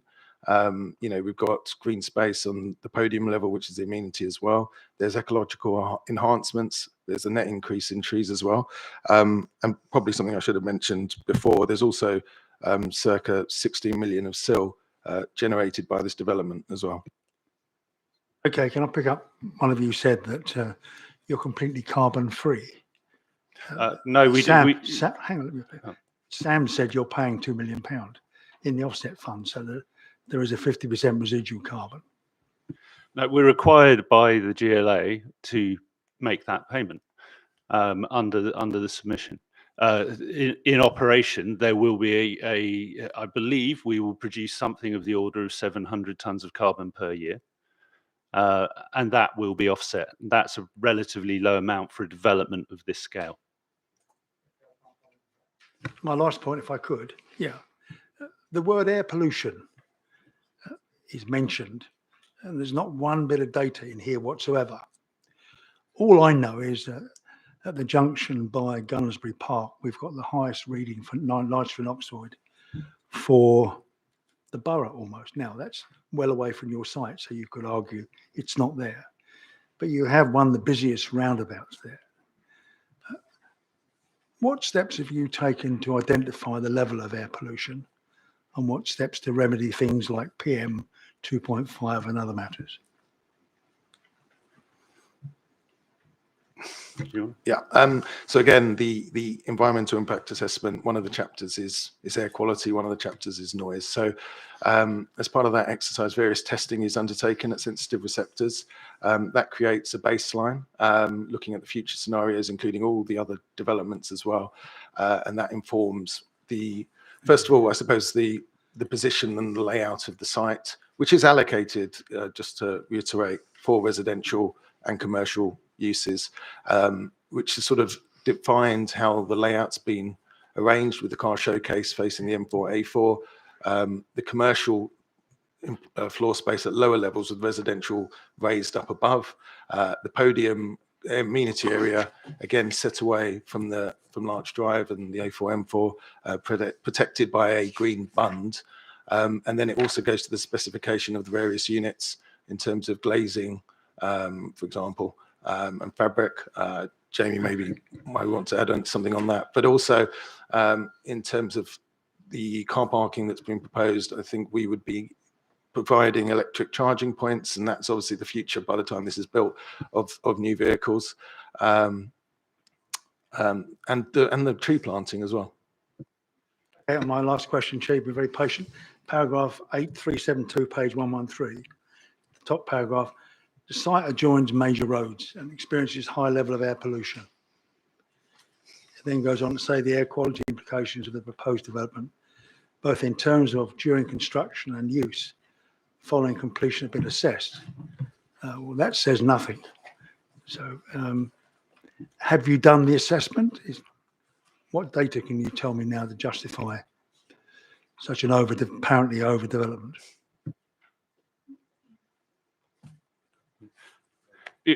We have done the assessment, yes, and that's covered in the yes. I don't have the figures at our fingertips because you weren't aware that we'd be asked that specific question.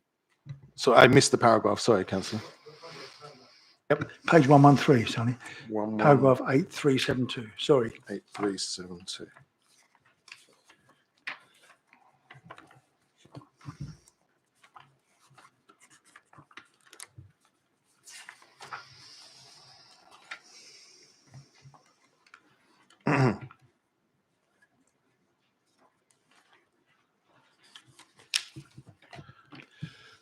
So in terms of the air quality, that, as I say, is assessed in the ES. So all the figures and facts have gone into that assessment that's been provided to officers to assess. The conclusions of that were that the scheme is acceptable in ES terms, subject to mitigation, and that mitigation is both during the construction and operational phase of the development. So there's no issue in terms of that assessment, in terms of the principle of this development in this location, either exasperating problems or being unsuitable for certain uses such as residential, given what I've said before about their position and location and design. Okay, well, can I pursue that a bit, if you wouldn't mind, my last question? Yeah. You've managed to talk about carbon and various other aspects and windows and stuff, but I would say air pollution is one of the most important things in this borough and at that point. And yet you don't seek to justify the statement in this report by providing a scintilla of data.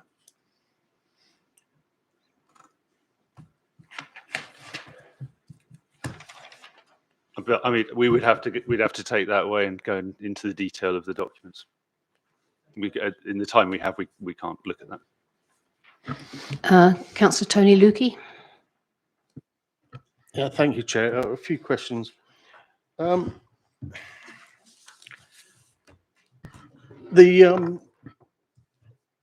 design description of the technology showcase. You say you can't say who's going to occupy it at the moment, but and you mentioned the number of jobs there. How if this is an exhibition space, how permanent will these jobs be at this location? And why wouldn't anybody who is promoting this technology not want to locate somewhere else where there is more space, there is more space to display, more space to manufacture? And I am thinking of perhaps the Great West Road site, Smith Klein Beecham, or whatever we call it now, GSK. Why not there? Why specifically this? What guarantees do we have that this will be a success? That's one question. Should I tell them all? Ask them all? All right. Thank you, Chair. Thank you for indulging me, Chair. Okay. I think what we'd like to say is that you could have both. We're not proposing heavy scale manufacturing on this site. We are proposing this as a catalyst and is something which can significantly benefit Golden Mile and revive some of its fortunes. What will be taking place here is that there will be jobs primarily around the exhibition, the research, and the education. It almost goes without saying that one of the major benefits of the site is its visibility from the roadway. That is something which will be of significant interest to the commercial occupiers. The high visibility of the building itself is very important. We also do believe that this is with the improvements we're making and the contributions, this is an accessible and appropriate space for the development, and it is of that appropriate scale. I mean, we see ourselves very much as part of the sort of next generation of what will occur on the Golden Mile, and we'd be delighted if it did attract manufacturing on a scale which we're not proposing to accommodate within this building, on other sites in proximity.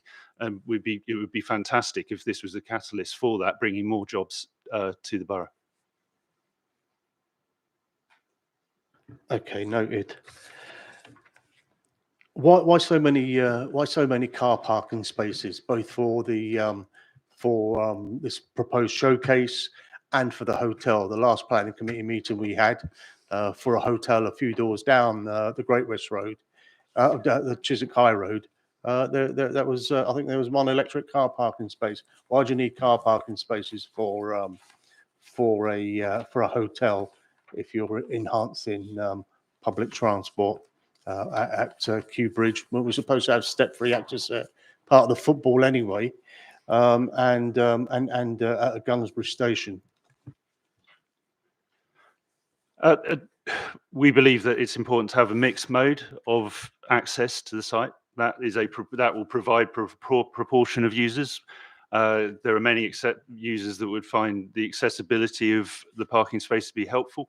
We've identified that 50 are for the residential, which we do believe is appropriate for the quantum of what we're delivering, 150 for the showcase itself, and around 150 for the retail element. It is part of the character of what the technology showcase is about, and which is why we were saying we would look to have 100% as electric charging, and it kind of goes to the spirit of the building that we're looking to encourage a decarbonisation of transportation through the development itself. But it is primarily to allow the opportunity to deliver the number of people we believe that will come here, whether it's via public transport, via drop-off, or by their own electric vehicles. But on that, with regards to making every parking space electric with an electric charger, not everyone's going to turn up in an electric car, are they? They're still going to turn up with a gas engine, for example. But why so many for the retail? So we're turning this into another shopping destination that is the customers are car borne. How come? Why? How much will that take away? Maybe we can ask officers what tests they've done on that. How much will that take away from Chiswick High Road retail? So what I would say in terms of the parking spaces, one of the reasons that the application has been in for so long is the rigorous testing and modelling that TfL have been undertaking in terms of the car parking, the impacts on the junctions. They have found that they are acceptable. In terms of the spaces themselves, obviously we talked about the electric charging, but there's also a requirement from TfL for a modal shift to be achieved going forward over the next 10 years, which would encourage the percentage of people to be coming by the greater percentage of people to arrive by public transport. But there's still an aspiration to meet the need that some parking, as Sam alludes to, would be required, the level of parking that's proposed, albeit electric in the future. So over a period of time, you will be reducing car parking spaces then? Reducing the percentage of car trips by vehicle rather than the spaces. There is a obligation within the 106 that if those targets aren't met, that there's further contributions to TfL for more sustainable measures to encourage that modal shift to take place. Yeah, but there'll still be car parking spaces. Yeah, well, whatever contribution you make is a bit like the carbon offset fund, isn't it? If you had less carbon or emitted less carbon or using less carbon, wouldn't you be paying less carbon offset tax? So that's a kind of that's kind of a, yeah, I've referred to this before as blood money, but you're paying for this, and you keep. Yeah, how bottomless is your Section 106 contribution list? I mean, it runs to runs to about 20 paragraphs at the moment. Okay, well, I'll leave that because I don't think I'll get that. I will. Yeah, there's a question on that. The two more on amenity space. How much amenity space are you allocating per residential unit, excluding the public square? And I saw on your blurb you mentioned St Pancras Square as an example, but there's no residential around St Pancras Square. There's residential around that King's Cross development, sure. There's nothing facing St Pancras Square. That's all offices and a little bit of restaurant. But how much amenity space per unit are you offering, even if it is part of that obscure podium offer at the moment?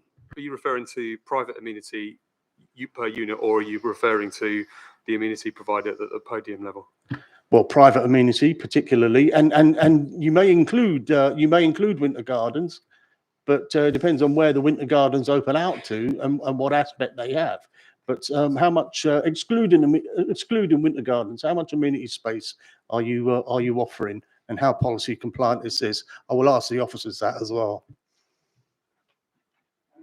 Sorry, and how much reliance are you putting on access to Wellesley Road, Pocket Park, or people getting to Gunnersbury Park from this development? Well, I mean, on the individual units, 200 out of the 234 have, enclosed winter gardens and are in compliance with the London Plan minimum standards.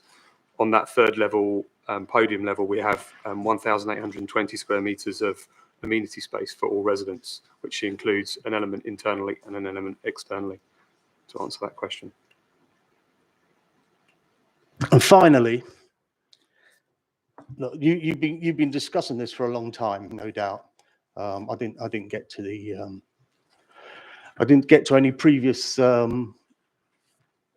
presentations, but this has come to committee following the COVID,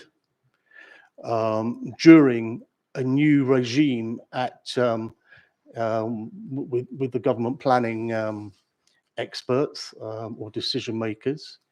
You've had announcements from the Secretary of State explaining the dislike for concrete and glass, albeit you're talking about recycled steel, but to recycle steel, you've still got to smelt it again. Why how come this?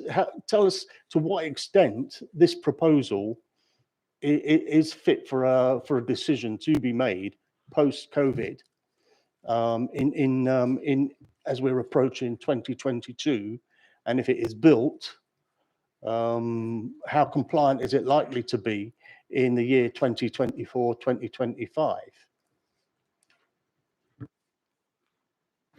Well, in terms of the residential, all the units meet or exceed the internal space. Well, I think as we've alluded to before, the development as a whole is highly sustainable in compliance with planning policy, exceeding planning policy.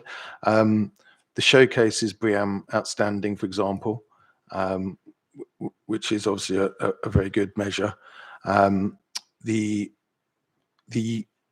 energy strategy has been refined during that period, the start of this year, to introduce air source heat pumps and ground source heat pumps as the predominant energy supply for the development, to achieve across the whole, both commercial and residential, a 50% improvement on Part L, with the carbon offset to obviously get to that net zero point. So in that respect, I think in terms of the sustainability position, the development has moved on since its first iteration. There's been long discussions with the GLA on circular economy and the whole life cycle that's been discussed, and they're content with what's being proposed, subject to further work to be secured at detailed design by condition. And in terms of the residential, we believe the standards are higher, and the development as a whole, as a place to live, would be higher. So we would feel that that is suitable, particularly the build to rent product, which is a rented product that allows internal and external amenity for future residents in a managed provision. Okay, thank you very much indeed. So thank you very much indeed for your contributions. And we're now going to pass over to Sarah, who's going to take us through the report.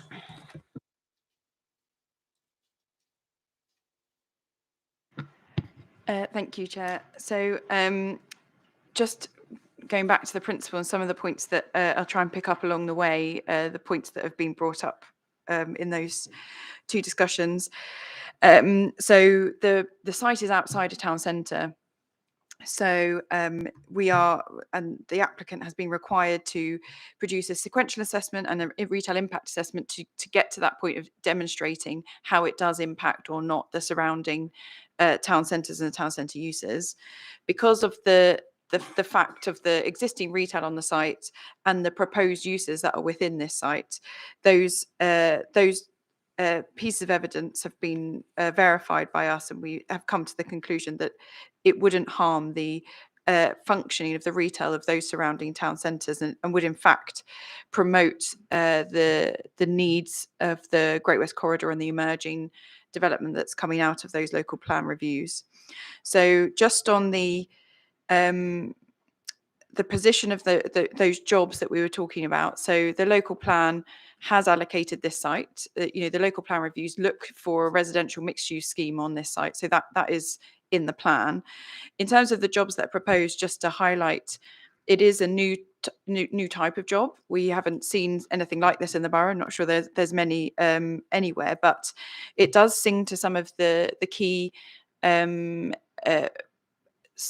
areas of growth that we're looking for and looking towards in our new economic strategy. So our green recovery plan is telling us that where we need to look for our new jobs and our growth sectors is in the green, sustainable, innovative space.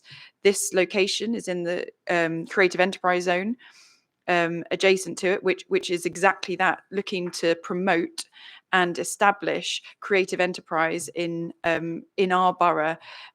And it's this exact kind of innovative mix of small industry and demonstrator space that does support those creative and entrepreneurial uses that we're seeing through our evidence is where our growth sectors will be going forward, particularly in a post-pandemic space.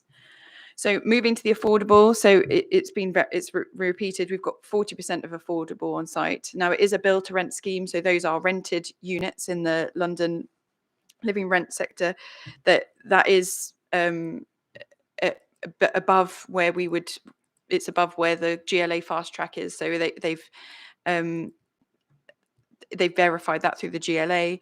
In relation to the mix of that, we've secured the bigger units to be as part of that affordable. There are, as is in the report, there are studios and there are no 4 beds.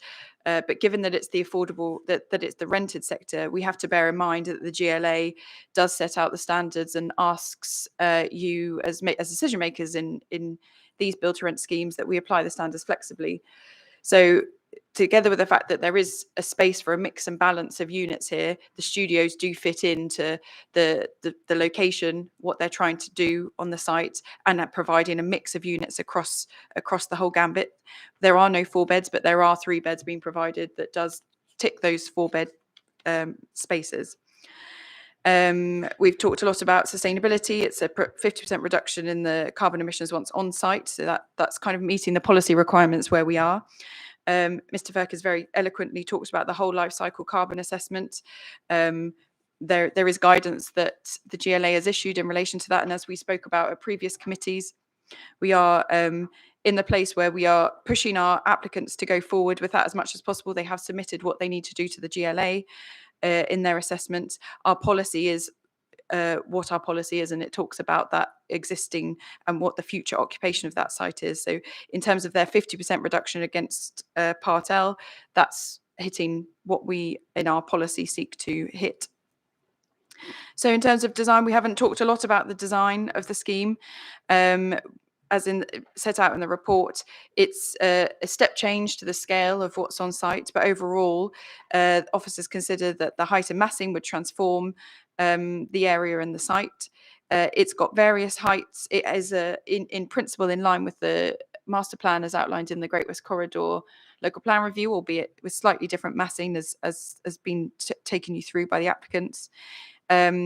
It includes a new public square with retail and leisure uses. The materials and finishes are high quality and obviously secured by condition.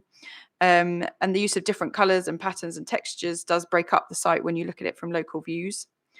There is extensive landscaping around the site, and we've talked about the amenity space. So there is, Kazuki, I think you asked for the quantum per unit. So that's 12.4 square meters per unit of the shared amenity space. And I think in the application site, we say there is a shortfall in terms of where we are in our planning application, our planning policy requirement. However, when we look at what the site's doing in terms of the access to Gunnersbury Park and to the river, and given that it's the build to rent model, which does require us to look at those absolute standards flexibly, we've accepted that is acceptable. Again, we haven't really talked about heritage too much, but it has been noted as an objection. The scheme is in the setting of a number of designated and non-designated heritage assets. Very, very careful assessment has gone into the consideration of the impact of this scheme on those assets. And as alluded to, the scheme has been iterated to reduce the harm from those heritage assets. So overall, there's no substantial harm being found by officers. The impact on the World Heritage Site Q is at a level of low to none. The biggest impact is on Strand on the Green Conservation Area. And overall, there would be less than substantial harm to the surrounding heritage assets, which, again, as has been stated, needs to fall into the balance. In terms of neighbours, work's done on the impact to neighbours, but there is no harm identified. Moving to air quality and noise. So I think the first point on this is that it has been allocated for a residential mixed-use scheme. So we have accepted that there is a possibility of residential to be at this site, albeit that there is high air quality challenges.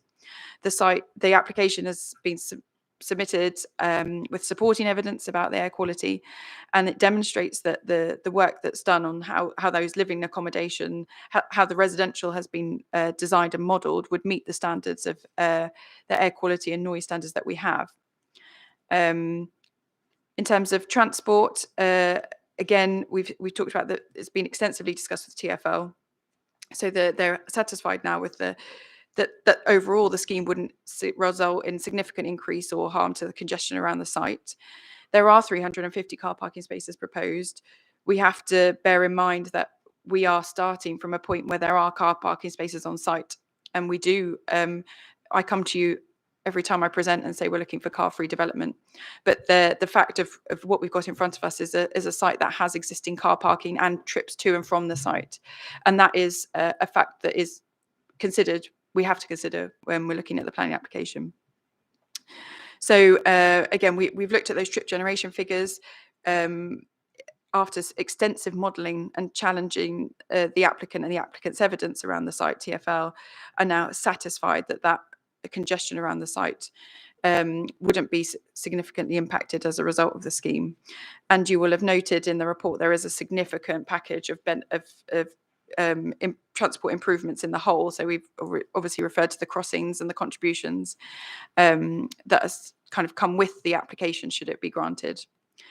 So by way of conclusion, I suppose the scheme does support and promote many of the plans of our development policy.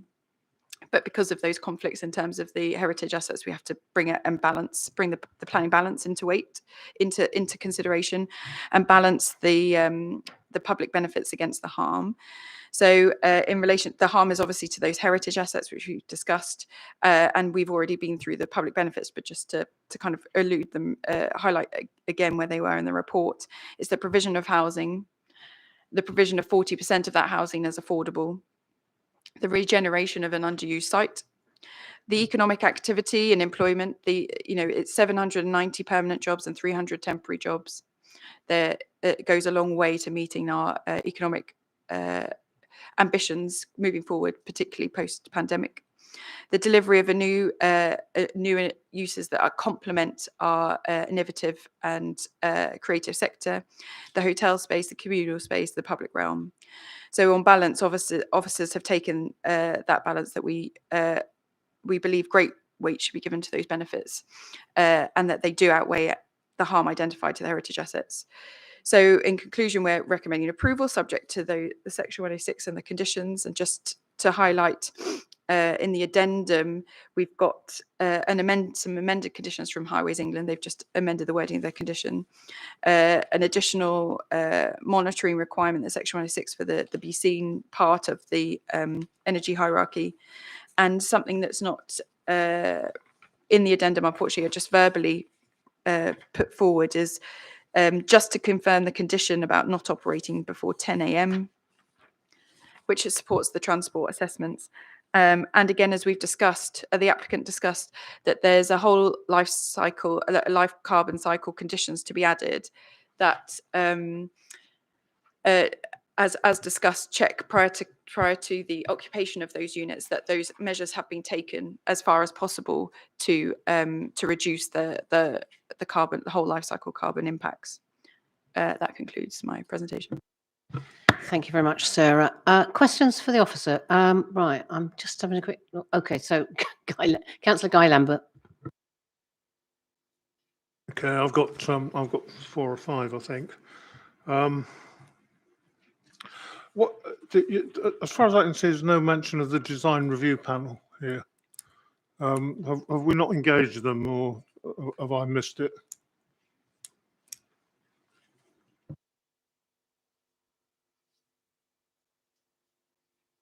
So I think it's a function of the fact that it's been in for such a long time. They did go to the design review panel in 2017.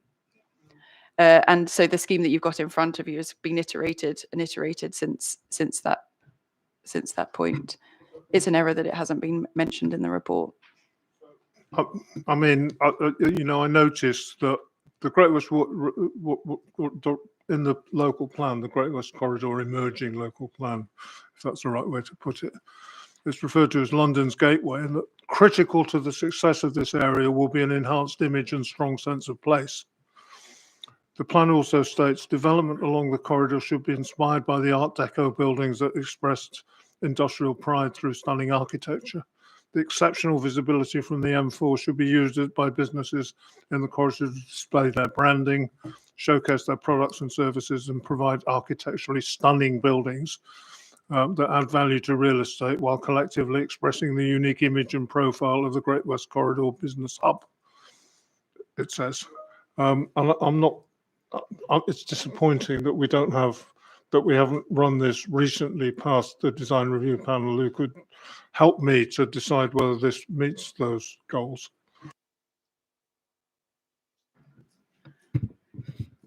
I would just say that the design review panel is one of a number of tools that we've got in assessing the design of schemes. We have designers that sit with us in our planning and application team who have reviewed this and iterated it and sat with the applicant team as it's been through the pre-app process. And I would say that it does meet those aspirations that are in the plan very much so. In the nature of how it presents to the Great West Road, it absolutely does meet those aims. And I think to be clear, the rigorous nature against which it's been assessed, and I think the applicant would testify to this through our own designers, as well as that really initial design review panel. I mean, I would agree that it certainly reflects some of those things in that statement. That I don't see a lot of Art Deco in it. In fact, I don't see anything that looks even as Art Deco as the home base one, which to me looks like a cruise ship. But anyway, so that was my first question. Second question, I think that they're talking about 1,500 square meters of convenience stores. That's a very convenient store, 1,500 square meters, 15,000 square foot in old money. That's a lot of convenience stores to compete with the local high streets. So we've done the assessment on what's being proposed in terms of floor space, and we have restricted the amount of food offer so that convenience has been restricted in the conditions. And we've, it's been a very challenging and robust assessment of what it does mean for our existing town centres. And we got it externally verified about whether that was a realistic and verifiable kind of impact assessment. With the conditions about the restriction on the convenience, we're satisfied that it does no further harm in terms of the retail impact than the existing site has. Because we've got to remember that the existing site has an open A1 retail permission. It could go to a Tesco's if it wanted to without us being able to do anything about it. So that's our starting point when we're looking at what the impact will be going forward. I'm going to challenge you. I'm going to ask the question about parking, because I've never heard you before say, oh, well, there's parking there already, so we've got to take that into account. We didn't take that into account with the hotel down the road, which was pretty well a car park before it was a hotel. So why should we take it? And 350 spaces, lots of spaces. I know the PTAL's not very high, but it's not that, it's not that bad either. Yeah, sorry for repeating myself a little bit, but it comes from a fact that it's got those parking spaces there, and a bit like in the Tesco example, you can use those trips exist, that a capacity exists. So in the planning, like when we're considering what is there at the moment, we've got to have regard for the fact there is existing parking. And I think, as the applicant suggested, the reason why it's been in so long is about getting to a point where we can be satisfied that those car parking spaces won't have a detrimental effect on the trip generation, because that's what we're considering. And then alongside that, the kind of future ambition for making it a sustainable development comes to play when we talk about what type of vehicles would be going there. But I think the model that the applicant has explained does justify that there is some parking that's needed here. And we have challenged them, and as have TfL, to reduce them to a number that wouldn't harm the free flow of traffic around the site. Okay, thank you. I mean, I would observe the developer themselves said the car park's usually empty, and when it's got cars in, it's usually overflow from Peugeot. I think that's a comment rather than a question. Okay, sorry. Yeah. So can we leave that to the comments? One final question then. You say various things will be enforced prior to occupation. And of course, I live in Ferry Quays, where, as you know, prior to occupation, there was going to be a boathouse facility built about 20 years ago, which is still not built. So can you reassure me that you have the capacity to make these within your department, to make these prior to conditions actually be respected? Is that in relation to a particular condition, or just generally enforce where we haven't?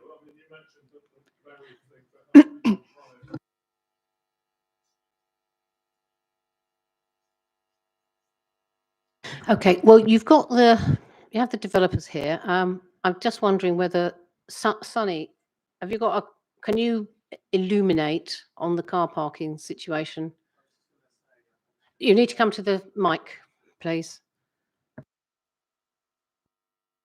I was just going to say, I am informed that the travel plan does actually reduce the parking numbers if the modal shift isn't achieved. So that would be secured going forward, and the areas of the parking, I suppose, would be storage, etc. So that's in the submission. It's just not in answer to Councillor Lukey's question. No, I didn't know that at the time. Okay, thank you very much for that, Sonny. That's been noted. I'm watching Sarah writing this down. Thanks for that, Guy, and thank you, Sonny, for that as well. Councillor John Todd. Thanks very much. Both sides have mentioned the air pollution criteria within the department and the application. in September, major papers on air pollution went to Cabinet, and they set standards, some of which is 50% of what was the World Health Organization criteria.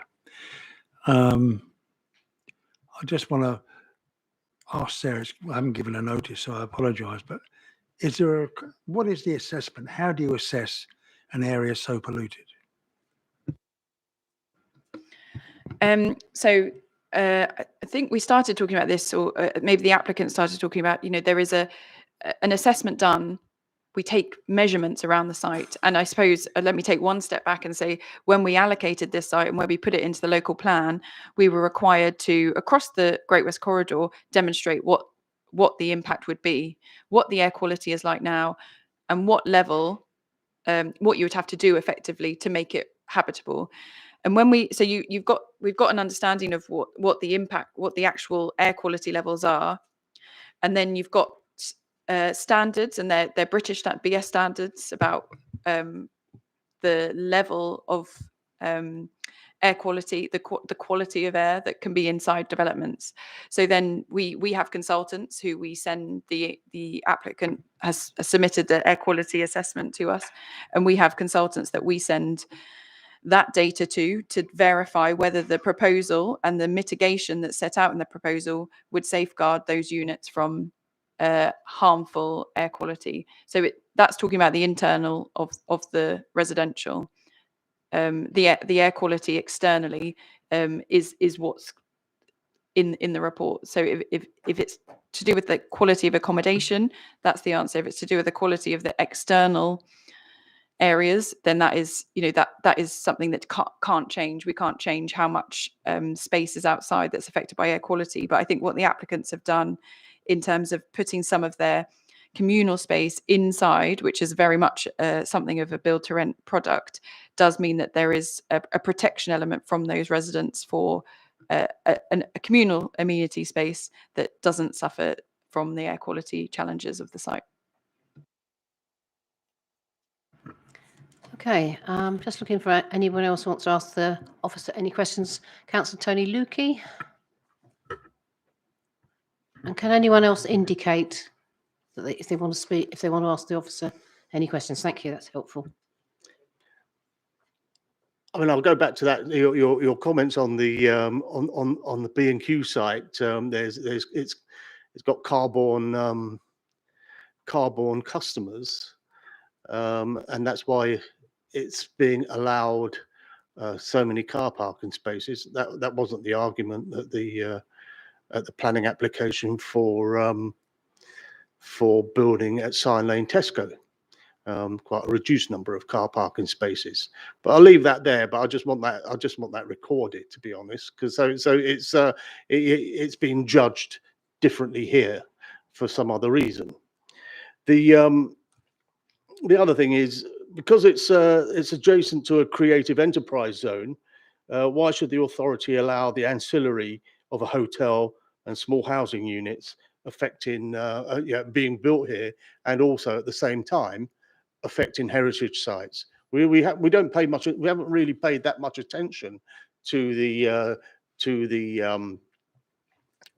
drawing showing the how this would look from Gunsbury Park, Gunsbury Cemetery, just because there is another development along the way or an application along the way that does impact.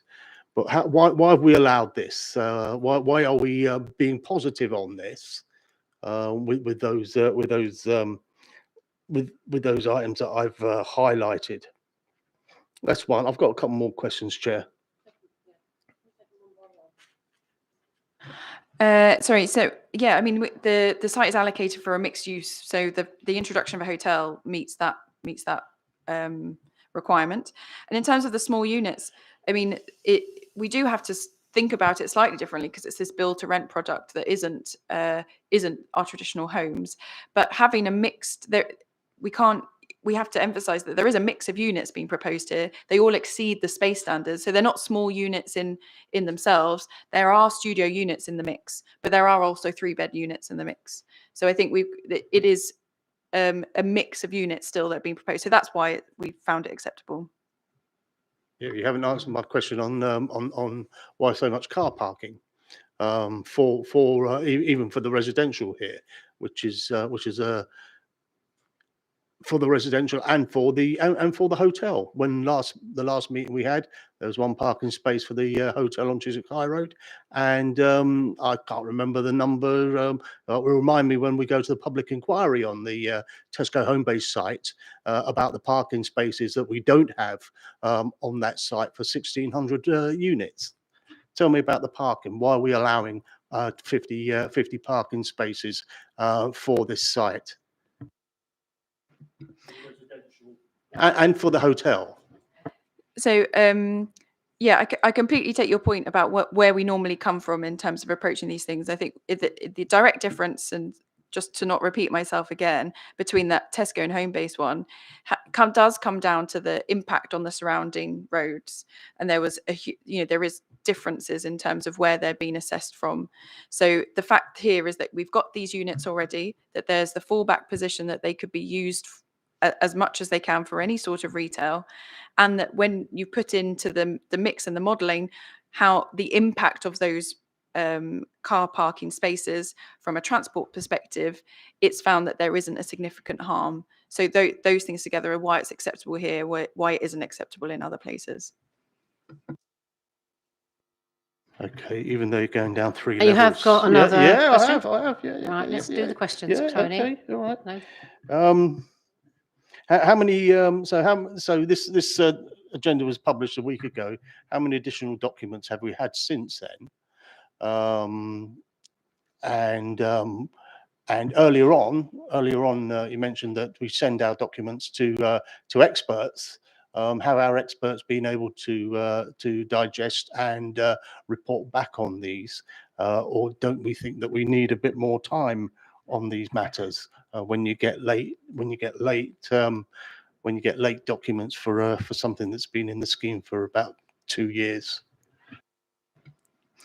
Yeah, so I think there were 6 updated plans, and they were technical updates. So minor changes to plans that were already in the pack. So we would, if there were any significant changes to any of the application drawings or the documents that required us to go back to our consultants, we would have had to reconsult again and done a whole reconsultation. So we've those changes, whilst I appreciate frustrating for people who are looking at the scheme, there's nothing significant in those changes that have any way affected how we've assessed the scheme. Okay, you did mention that there's 12.4 square meters per unit of space on the amenity space on the podium, but you haven't told me you haven't told the committee how much of a shortfall in total there is on this site for amenity space. So it's at 8.243. The what we should be, the benchmark is the 5940. We have 2907, which about 3,000 short. So we're 3,000 short as a percentage. What's that then? Don't include Hudson Square because that's not necessarily. No, that doesn't include the all right. square. So how much are we short as a percentage of amenity space? Just bear with us. Yeah. All right.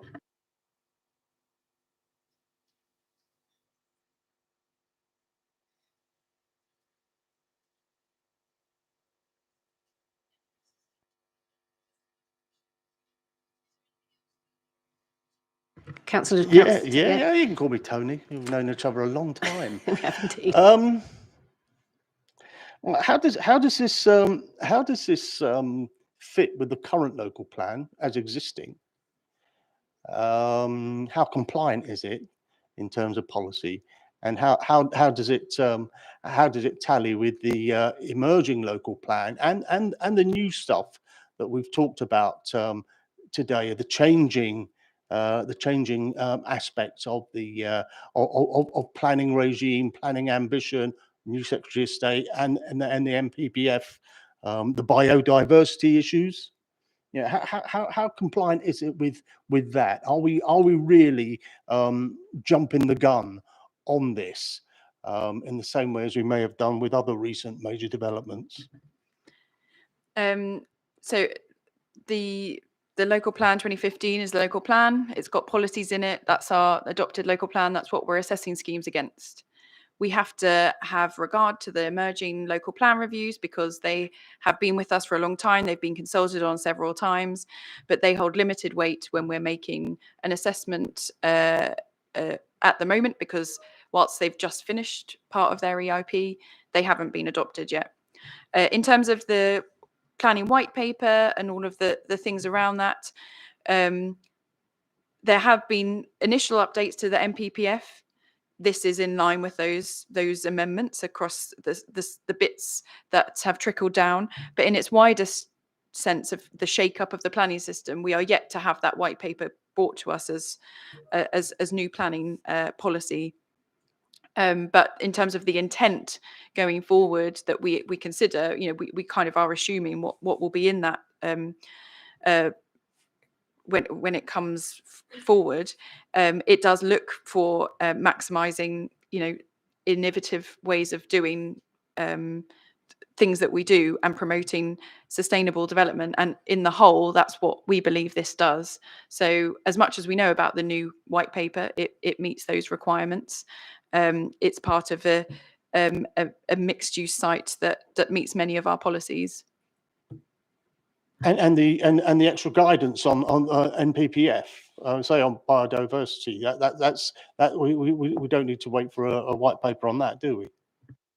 No, and it's been assessed against all of the latest NPPF guidance. So that this application has been assessed against those. Okay, before you answer, if you've got any other questions, but before you do that, I want to move the suspension of standing orders, please. Seconded by Councillor Mel Collins. Thank you very much indeed. I can see nodding going on. Thank you. So, okay, and so tell us about the percentage shortfall from amenity standards. I think there's about 50%. 50%. You sure it's 50%? All right, that's quite a lot, isn't it? That's a question. That's another question. That's quite a lot, isn't it? Melek, I'm not going to play poker with you anymore.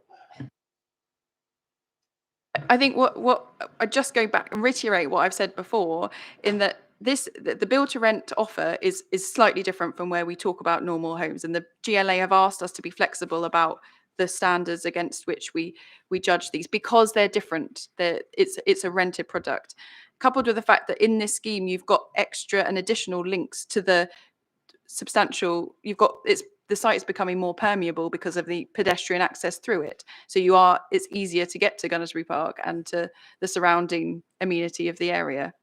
On balance, we've said that's acceptable. Sorry, Chair. What? Even if it's got a railway line between this site and Gunnersbury Park, and when the GLA says be flexible on this, are they really suggesting 50% flexibility? Well, so just to reiterate, that's not a GLA policy. We have very rigorous, very high amenity standards for all of our schemes. The GLA standard stops at that 5 square meters per unit. So this is a Hounslow addition. Yeah, right. So just clarify. This is we've got a Hounslow policy, which we try to adhere to for most other developments. Even allowing balconies as part of amenity. But we're foregoing our 50% because the GLA has 5 square meters, and even here that doesn't really that doesn't really totally tally. Why are we going so low? And abandoning? If we're abandoning this policy, why aren't we abandoning other policies for this development? We're not abandoning the policy, and it does meet the GLA standards. We're the planning authority. Sorry, Chair, we're the planning authority here, not the GLA. Yeah, so what we've said is that together with the fact that what is provided on this site, the square, which we haven't included in these calculations, and the surrounding improvements to the site and the accessibility that's promoted through the site, it is acceptable.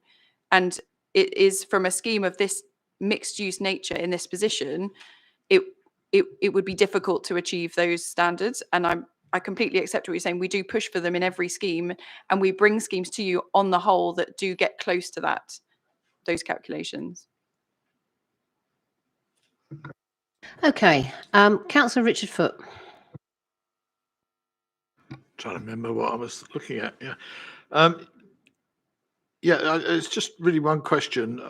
I mean, the significant attraction for me of this development is the contribution to the science, to the development of green technology that comes out of that particular unit. Is there any way in which we are able to ensure that that is exactly what will come out of that and not something else entirely different because it's more profitable? Sorry, can I just say, Councillor Richard Foote, I'm seeing nods from the developers. So I don't know if there's anything you can add, Sarah, that they can't, because if we can make it a condition, that would be fine. Well, the application is, so are you saying could they make it into housing or into something different? To turn the thing, instead of being something that's promoting this science, promotes the growing of Brussels sprouts or something. Yeah, I don't know. No, Richard, sorry, the whole point about, I presume, this is my reading of what's been going on tonight, is that the whole idea of this is that it's about the new technologies, it's about the creative zone, it's about those things. Now, if they did anything other than that, I think we'd all be a bit cross. So I think that's, I don't know how you term it, but that seems to be part of the whole development. But for you, I think you're right in the sense that we'll underline the fact that if you went outside of that, I think we'd have wouldn't just have the planning enforcement lot on you. I think we'd have we'd probably have an awful number of people, residents and everybody else, schools, if you're saying colleges, whatever, etc. Yeah. So can we underline that? Yeah. So the application is for the specific use. So it isn't like it has to be this use that they've described in it. So. Well, it's a sui generis use. So the definition of it is that it is only giving permission for that use. So if they're doing something else, then that's what you enforce against. So it doesn't really need a condition because that's what the application is for. Well, we're going to insist. All right. Just be different. I mean, we're doing different things tonight, so let's do another different thing. We're not breaking any rules here, are we? No, exactly. So that's fine. Thank you. I suppose I should say that what Sarah is saying is just sui generis use. So any change of use will automatically trigger the requirement for a planning application. So we shouldn't really be imposing a condition if it's not required. It's not that. It's just that we have a lot of scepticism here about planning permission being given for one thing and something else happening, and and we know that for a fact. So I'm terribly sorry because it doesn't always happen. So what I'm trying to say is, I'm reading the room at the moment of the planning committee, and that's what they would like. So if we could do it legally, let's try it, please. So it's actually enforced, and I'm looking at them saying that's exactly what we're saying. Okay. Should we approve it, Chair? Well, hold on a minute. Yeah, exactly. I haven't finished that bit. Just saying that I'm trying to work out because what Richard was saying is very much that. So on that basis, you can still grow sprouts hydroponically or electronically. Bugs, there's different proteins. Okay, thank you. That may be where the new technology goes. Who knows? Right. Sorry, I'm looking around. Right. Any other questions for the officer? Right. Okay. In which case, we're going to move on to comments, and I'm going to follow up that particular little comment with a rare occasion. I know it doesn't happen very often that I make a comment to begin with, but I have to say that in the light of what's been going on in this borough, our economic situation is pretty dire, and we know that. So I have to be. I'm kind of looking at. I was looking with Richard at that stage, Richard Foote, the technology idea aspects of a creative zone, and the very fact that Hounslow Chamber of Commerce is supporting this has quite a lot of factors that we should be considering. So and I think it's that is the exciting element of this particular development. There's all sorts of things in it, and it's all been gone into. I'm not going to go over it again, but it is an amazingly, I think it's an amazingly exciting venture. So that's my comment. Right. Councillor Mel Collins, I've got a few people wanting to say things, so I'll Mine get is everybody. very quick. It's picking up on a point that the developer made some time ago now, probably yesterday. Is it necessary or desirable to actually take up the developer's offer of us putting a condition in about the electric charging points? Yeah, that looks like that's been nodded at, so I think that's fine. As and when it's needed, to make sure that there are people who haven't got electric cars at that point still be able to park until we can persuade them to move into a different way. And we particularly like the idea of obviously the cycles, and the more people who are cycling, the better. Okay, thank you. Right, I've got Councillor Guy Lambert. Yeah, I'm quite torn about this one. That's mine. I like you, Corinna. I think the showcase thing is exciting. I think it is. I think that is, an important thing for the future. I'm neutral about the hotel. I think the housing provision is pretty awful. We say affordable. London living rent it's just on the fringe of being defined as affordable. It's the worst form of affordable that we call genuinely affordable. But I'm really disturbed by the fact that there's very little amenity space, because I'm not a great believer in glass houses. So there's really I'll say I'm torn. So I just wanted to, I don't know which way I'm going to go on. Sorry, I'll make one other point. This is a very, very complicated scheme. There are lots of elements to it. There's a huge advertisement that we haven't even talked about, and that I've got plenty of concerns about. We haven't. It's a real. This is the kind of scheme where we should have had, a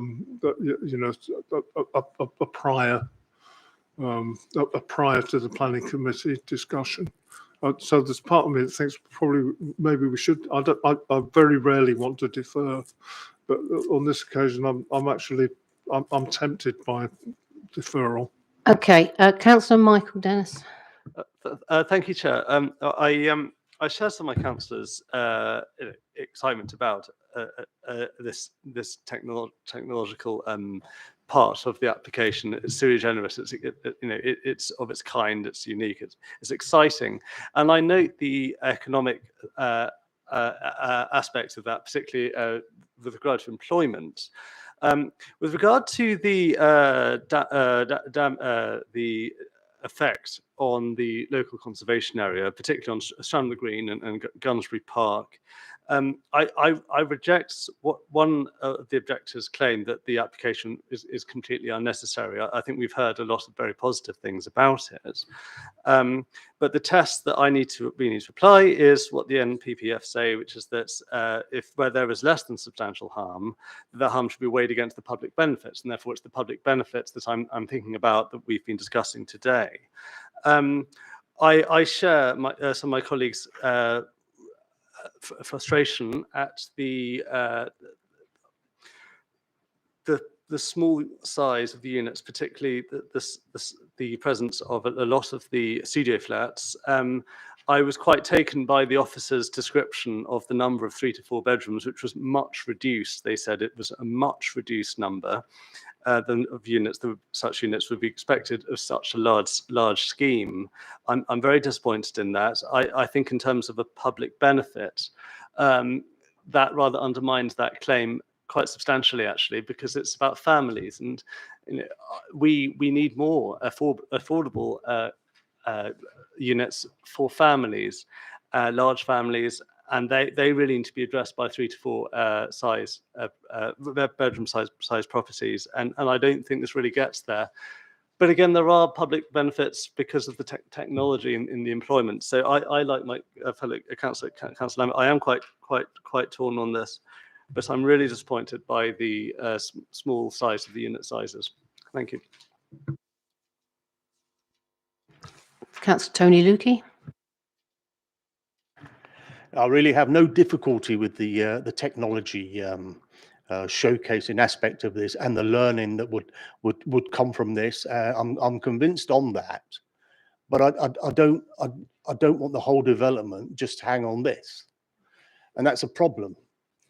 It hanging on this when it's more or less a minimal size, minimal part of the development. If you include a hotel with lots of parking, if you include housing with less than 50% of amenity space per unit, I will refer to the heritage, even though that's not really particularly being taken seriously in terms of the technology showcase. Bring it on, bring the technology showcase, bring it in a different form. Get some supplementary development in there, some development to supplement that, but not on this scale. Bring it back. Just because we've waited for a while to bring this to the planning committee, there's been a lot of change. It's not gone to the design panel. Not that that's always paid attention to. I can cite a couple of planning applications recently where the design panel's reports were completely ignored and not referred to. But let's take it back. I do support you, Chair. I do agree with you, and on the aspect on this aspect with the Chamber of Commerce, who I do have friends on the Chamber of Commerce, and I understand why they are supporting this. But you're not going to convince us without addressing the problems of what we might see as substandard housing, and what we may see as the hotel that takes over in many respects, particularly on the parking. Well, it says so in the report that there's parking spaces for the hotel, so not for the hotel. Okay. But apart from that, there will be access. Retail. Retail. Yeah, the showcase retail. and residence. Okay, but the retail, 150 for the retail, which is more than most. It's more than Waitrose West Ealing, for example. So, and we're going down 3 stories as well, digging out underground. So that is why I would do what I would support Councillor Lambert, who got in there quick before Councillor Mel Collins, in deferring this and bringing back a more humane scheme.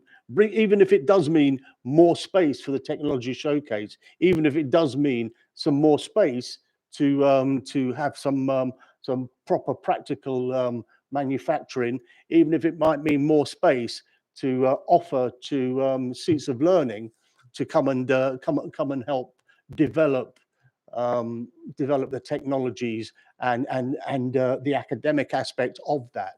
would very much welcome that, but not as it stands now. And if nobody's going to do it yet, I will move deferral. Okay, that's it's on the table. So deferrals moved by Councillor Tony Lukey, and Mel's got in before you, Guy, unless you wanted it, because you did mention it first. Would you like it, Guy? Okay, right. Well, Mr. Deferral would like to be seconding that. Okay, so that's fine. Okay, so we have deferment on the table. Right, I have been asked to take 2 votes, okay, because one is on the whole scheme, but also separately to that is the advertisement, because you've actually not, no, it hasn't been discussed, and I know there's quite a strong feeling among quite a lot of you about advertisements on that M4, A4 bit. So maybe the same vote resulting, but can I just take them anyway, because it keep our officers happy, which of course is I always like to do. So deferment on the table for deferment of the scheme. Can I just see everyone, please, who wants to defer? Can I see 1, 2, 3? Is that it? 3 for deferment. 4 deferment. 3 against deferment. 1, 2, 3, 4, 5. Right, okay. That's been defeated. So can I have somebody else move anything else? Yes. Councillor Thank you, Chair. Rajinder. Yes, this development gives us 234 homes. So now, whether they are studios, whether they're 1 bedroom, 2 bedroom, 3 bedrooms, we need 2 and 3 bedrooms. But then it depends on the location also. This development is just towards the Chiswick, like near the station. And what this scheme is offering is technology showcase. So which is moving forward. So when we talk about green studies, green innovations, these are topics you always we want to hear that, being at Heathrow. So everything is revolving around new technology. So this new thing is coming to Hounslow. So we should welcome this. And only issue is now the second problem is the parking. So the parking spaces are already there. So now if we take off the parking spaces, so then as the surrounding in that square, there's no other parking. So whoever wants to come to the showcase, they need to park the cars. So I propose approval. So you're proposing approval. Have I got a seconder for approval? Have I got a seconder? Yes, thank you. Councillor Ajmer. Yeah. Okay, so can I see those in favour? Sorry, those in favour of approval, please. Have I got approval here? 1, 2, 5. Right. 1, 2, 3, 4, 5. And those against? Sorry. Against? 1, 2, 3, 4, 5. Oh God. Okay, so that's for the scheme. Is that upon? Right. Okay. Can we go? Right. Can we just go do that again? Can I see those in favour, please, of this scheme?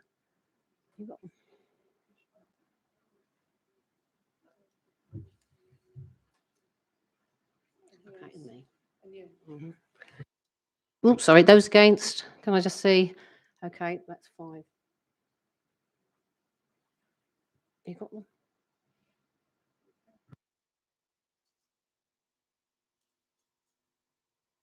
So that's true. So that's what does that mean? What does that mean? It's 5 there. Did you say a scheme is 5?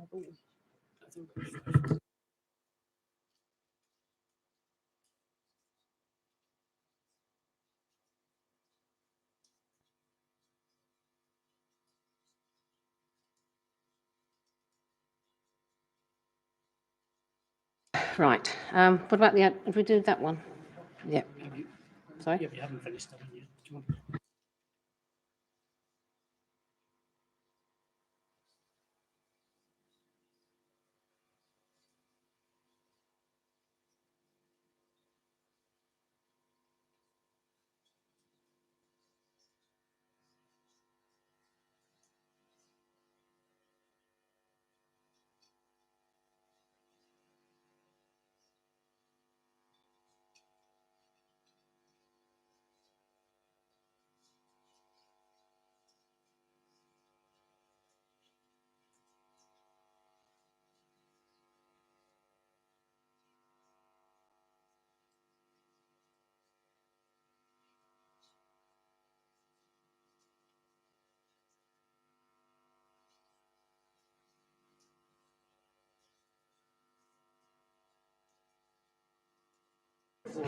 Sorry about that. Right, okay, so it's 5-all.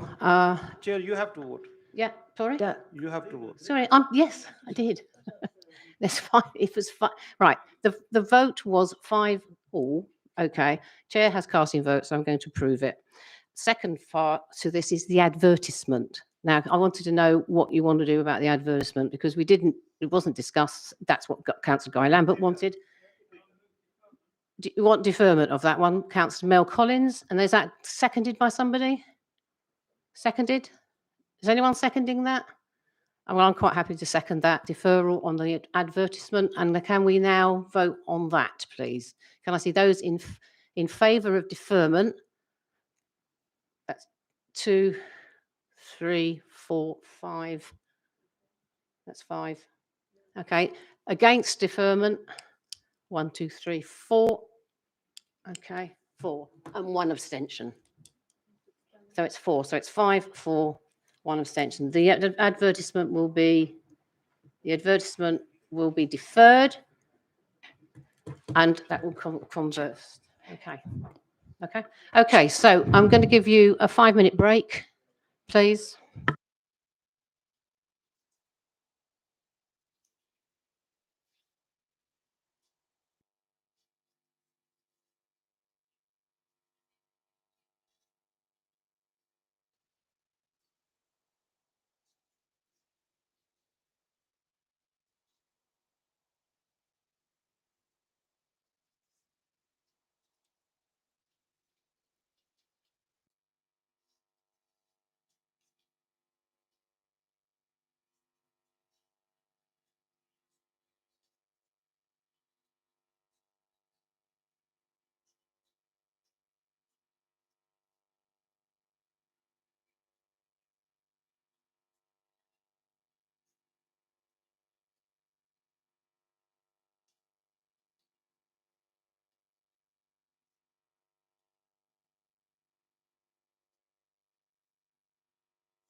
Okay, welcome back after that short adjournment. Okay, moving on. We are now looking at planning application for decision, Manor Gardens, Devonshire Road, Chiswick, pages 147 to 179 in your main papers, plus 7 to 11 in the addendum. Okay, so, okay, hi, Abby. Oh, Abby, welcome. Okay. Thank you, Chair. No, it's good to see you here. Okay, so over to you for the brief introduction. Thank you, Chair. Good evening, everyone. My name is Abigail Mason-Thompson. I am a planning officer for the east of the borough. So as you can see on slide 1, I will be presenting item 5 on the agenda, which concerns garage blocks at Manor Gardens, Devonshire Road, Chiswick. Plan permission sought for the erection of 2 blocks of flats consisting of one part 3 and 3-story building to create 1 house and 5 flats, including associated cycle storage, landscape, refuse, and recycling storage, with the retention of the existing electrical substation following demolition of the existing garages. As you can see, the site outlined. East of the site is Wilton Avenue, and to the north of the site is Coombe Road, which consists of 2-story terrace properties. To the west of the site is Manor Garden, which consists of 4-story flat, and to the north you have a 2-story property and a 3-story property as well. On the screen right up above shows the site entrance. I wanted to zoom in a little bit. As you can see, draw your attention to this 3-story block on the right image. Just keep going side to other side to the other side a little bit. Yes, this 3-story block over there. I just want to recognize the existing relationship between the 2-story properties and the relation. Oh, sorry. Can you hear me a bit better now? That's great. I just want to recognize the existing relationship between the properties on Wilton Avenue and the Manor Garden. On the photo, you can see on the next slide, the photos have. Sorry. On the next slide, you can see the photos of the southern block. This is where the 3-story building will be located. And on the other slide, you can see the southern view, which is where the 1-part 3-story building will be located there. On the other side, this is just a proposed site plan. And if you go into the other side, you see the ground floor plan, where you're able to see the proposed soft landscaping. To the northern of the site, you can see the communal amenity space would be, and also you can see they will include 5 new trees there as well. On the other side, you can see this is the first floor plan right here. And then you have the second floor plan, and also finally just the roof plan. On the roof plan, you can see that it do include PVs on the roof to assist with the carbon offset. If you go on to the next slide, as you can see, this is the north and south elevation. Just so you can recognize the modern approach the applicant has taken in this design. On the other side, you can see just the elevation looking into the site. And finally, you do have the elevation from the east. This is the view you will see on Wilton Avenue. As you can see, the block has a curved stairs just to frame the Wilton Avenue. These are just some proposed views. Also on Wilton Avenue, we have looked to reduce the stairs just to address any concerns or prominence of the stairs. And finally, just this a view of the site, the proposal on site.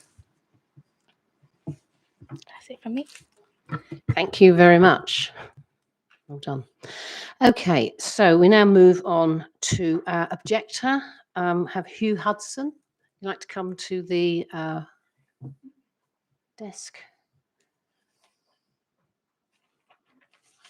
Okay, Hugh, you have 5 minutes, or up to 5 minutes, however long you want to do. And when you start, the timing will start, and it will be timed properly. So, okay. Thank you. Good evening, everyone. Thank you for allowing me this opportunity to speak here tonight on behalf of the majority of residents living on Wilton Avenue. My name is Hugh Hudson, and I live with my young family at 62 Wilton Avenue, immediately adjacent to the proposed development. I contacted 45 members of the street recently, invited their views on the proposed planning application and subsequent amendments. I've been inundated by the volume of replies repeating similar concerns, the depth of feeling about particular design aspects, disruption and potential impacts to residents. Several residents, professionals with experience of planning matters and urban development. For those joining remotely, thank you to everyone who contacted me. I apologise in advance if I misrepresent anybody's views or your views differ from my own. I tried to capture as many comments as possible. It's highly unfortunate that many people did not receive responses to their initial concerns raised back in July 2021, which I understand may have been due to IT issues in the planning department. I'm concerned that only 15 responses were received when I've received well over 20 here. In principle, we understand and support the need for affordable housing in the borough. Whilst we are reasonable, philanthropic and open to positive change, with respect, we don't appreciate feeling patronised, being ignored or steamrolled or kept in the dark, especially when, just like in the previous applications, plans changed and we weren't notified of these to then make judgments about them. On slide 2, please, if it's possible, Abigail. Oh, thank you. I apologise, it's difficult for this to read. Abigail kindly provided on the left-hand side the summary of the public comments received by Abigail, with many points reiterated by several residents. There are serious concerns over the proposed design of the scheme not being in keeping with the existing Victorian terrace and seemingly opposed to paragraph 1.3 of the Planning Committee's summary statement. Similarly, the existing design of the external staircase will cause harm to neighbours' living conditions with 24/7 illumination at close proximity, plus the ability for people to overlook from the staircase itself. It's simply an eyesore in its current position and design. We propose the applicant's branding should be removed or reduced significantly in size and position. A major concern is the lack of a suitable turning point. The photos showed them. I measured it last night at 7.4 meters. I would suggest if you look at the recommendation, it's between 9 and 12 meters. And if you're going to have construction lorries going up there, it's going to be pretty congested and difficult. The road curb to curb, as I say, is 7.5 meters wide, which is not suitable currently, let alone for the increase in traffic, deliveries, construction vehicles. On the right-hand side, there are further comments. I appreciate it's difficult to see. I will whiz through them as quickly as I can. As I said, 45 people were contacted, response from over half, and I'd be very happy to share these for people to look at in greater detail. There were concerns over the external staircase design, proposal for further greening could be done. The substation, I know it's not subject to planning, but actually, depending on the cost, there would have been an opportunity to improve the public realm by actually doing something decent with it. The 3-storey elements exceed the 2-storey Victorian terrace ridgeline. Does this contravene planning policy, and does it set a precedent for other people wanting to build at that level? As I said, there's an opportunity to improve public realm and renewable energy provision, and it seems it's been sacrificed for cost reasons with this old electric substation. There's a proposal to improve road markings to ease congestion, and where there's a concern that the no car policy be waived in future. There is a major concern about the limited communication. Several residents of Wilton Avenue, Manor Gardens and Coombe Road simply were not notified in time, or it seemed that it was done very targeted. There was only one notice up in the lamp post at the end of Wilton Avenue and one in Devonshire Road, which for a scheme where it's going to cause so much disruption to residents, you'd think there'd be more. One resident said there was a basic right to good air quality for the current residents of the street should be monitored. Also, from the climate emergency point of view, the status quo is close to zero emissions at the moment. The build and the housing will generate significant levels of CO2, which will then need to be addressed. Please can we move to the next slide 3. Apologies again, you can't read this, but this is from the applicant's reports on the sewage. There are open questions which need to be addressed by Thames Water. The overarching concern is whether the demands of the new development 30 seconds left. will overburden the antiquated sewer system in Wilton Avenue. Please we move to the next slide, which is probably the most important thing. There is the omission of a heritage or archaeology report. I've subsequently had my own commissioned. It's been sent to Glass and Historic England, and Glass depend on councils notifying them of potential planning applications. Our proposal would be to defer planning until suitable scrutiny and feedback has been received from Glass and Historic England. Otherwise, there's a concern that the applicant is in breach of LBH's local That's plan. 5 minutes. Okay, thank you. Questions for the objector, for Hugh Hudson. Anybody got any questions? Doesn't. Councillor Tony Lukey. Could you tell us why you think it's important that this piece of work here that's displayed needs to be considered for and your your request for deferral? Why you're suggesting that? Because I'm certainly not a planning expert. I'm a mere resident and I'm a layperson who's read a lot of material. So the reason why I think this is important is that, yes, it's not in a conservation area. The site is called Manor Gardens. There was a 17th century manor there. There are post-medieval walls there. And the question is whether the non-heritage assets should be looked at and preserved.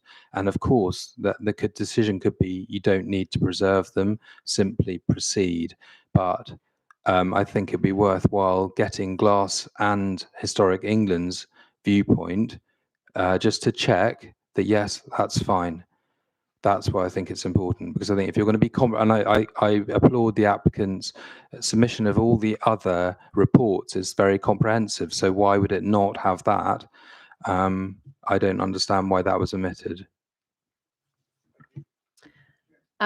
Councillor John Todd. I'm in a slightly difficult situation. I've spent some time with Mr. Hudson. He's raised some matters here. If I could ask a general question, you mentioned car permits. That's in the scheme, I think. It's been clarified in the addendum report. Sorry, if you don't mind doing this, Chair, but it saves ambiguity. The sign is no longer going to be present. There's going to be a big ugly sign, Chair, and it's all going now, thanks to the case officer. The width of the road, you're absolutely right, it's a narrow road, but it's a cul-de-sac. But I'm very much on your side. I'm not quite sure how you can resolve that, how you can resolve that. Do you agree? I agree. It is very difficult, and yeah, it's just the practical implications of what could be done. And actually, I mean, the residents accept that if the benefit and the need is there for affordable housing, which clearly outweighs the need for garages and storages, that actually the building scheme should be sympathetic and think about what the construction lorries are going to have to do. And potentially 2 residents have given options of looking at alternative routes via Devonshire Road, where you simply need to move a couple of bins and then you can go in that way. So it's about minimizing disruption and I fully appreciate, Councillor Todd, your first points. I've seen that. It's accepted, and when people have asked me, I've said it will be in perpetuity because there are ways to circumvent, and I don't know what would happen with disabled permit holders. Would they be able to have parking permit? I don't know. But if they got a blue badge, they get a bay. Okay, but so does that supersede the specific group? Okay. Disabled is disabled. If they qualify for a blue badge, I'm not an expert, so I shouldn't comment on it. But the other thing I wanted to raise... We have got an expert here, so we'll perhaps ask him in a minute. I bow to his knowledge. It's legendary. But the other point I want to say, which is unusual, I'd like your endorsement, that the case officer, Abigail, spent a lot of time on that and has tried to address comms blips. And more importantly, on page 7 of the addendum report, she managed to persuade the developer to change the location of an outside wall, Chair, which materially benefited the residents. Would you agree with that, Hugh? I would, and I would say personally, I very much enjoyed speaking to Abigail, but I'm disappointed that we raised our concerns in July and then didn't have, and similar residents had exactly the same thing. And my wife visited Manor Gardens and they weren't aware of what was going on, similarly in Coombe Road. So my concern is that the communication, for whatever reason, was not sufficient because it does affect quite a lot of people. As I say, personally, I'm impressed by what Abigail has done from a proactive point of view to respond to the point. Any other questions? Doesn't look like it. Okay, thank you very much indeed. Okay, so we now speak now going to have the applicant, Deborah Constance and Kate Goldie. Okay, you have up to 5 minutes between you, and however you're going to do that, but you'll be actually timed throughout. Is that okay? So once you start talking, we'll just carry on, and then if stopwatch. okay, good.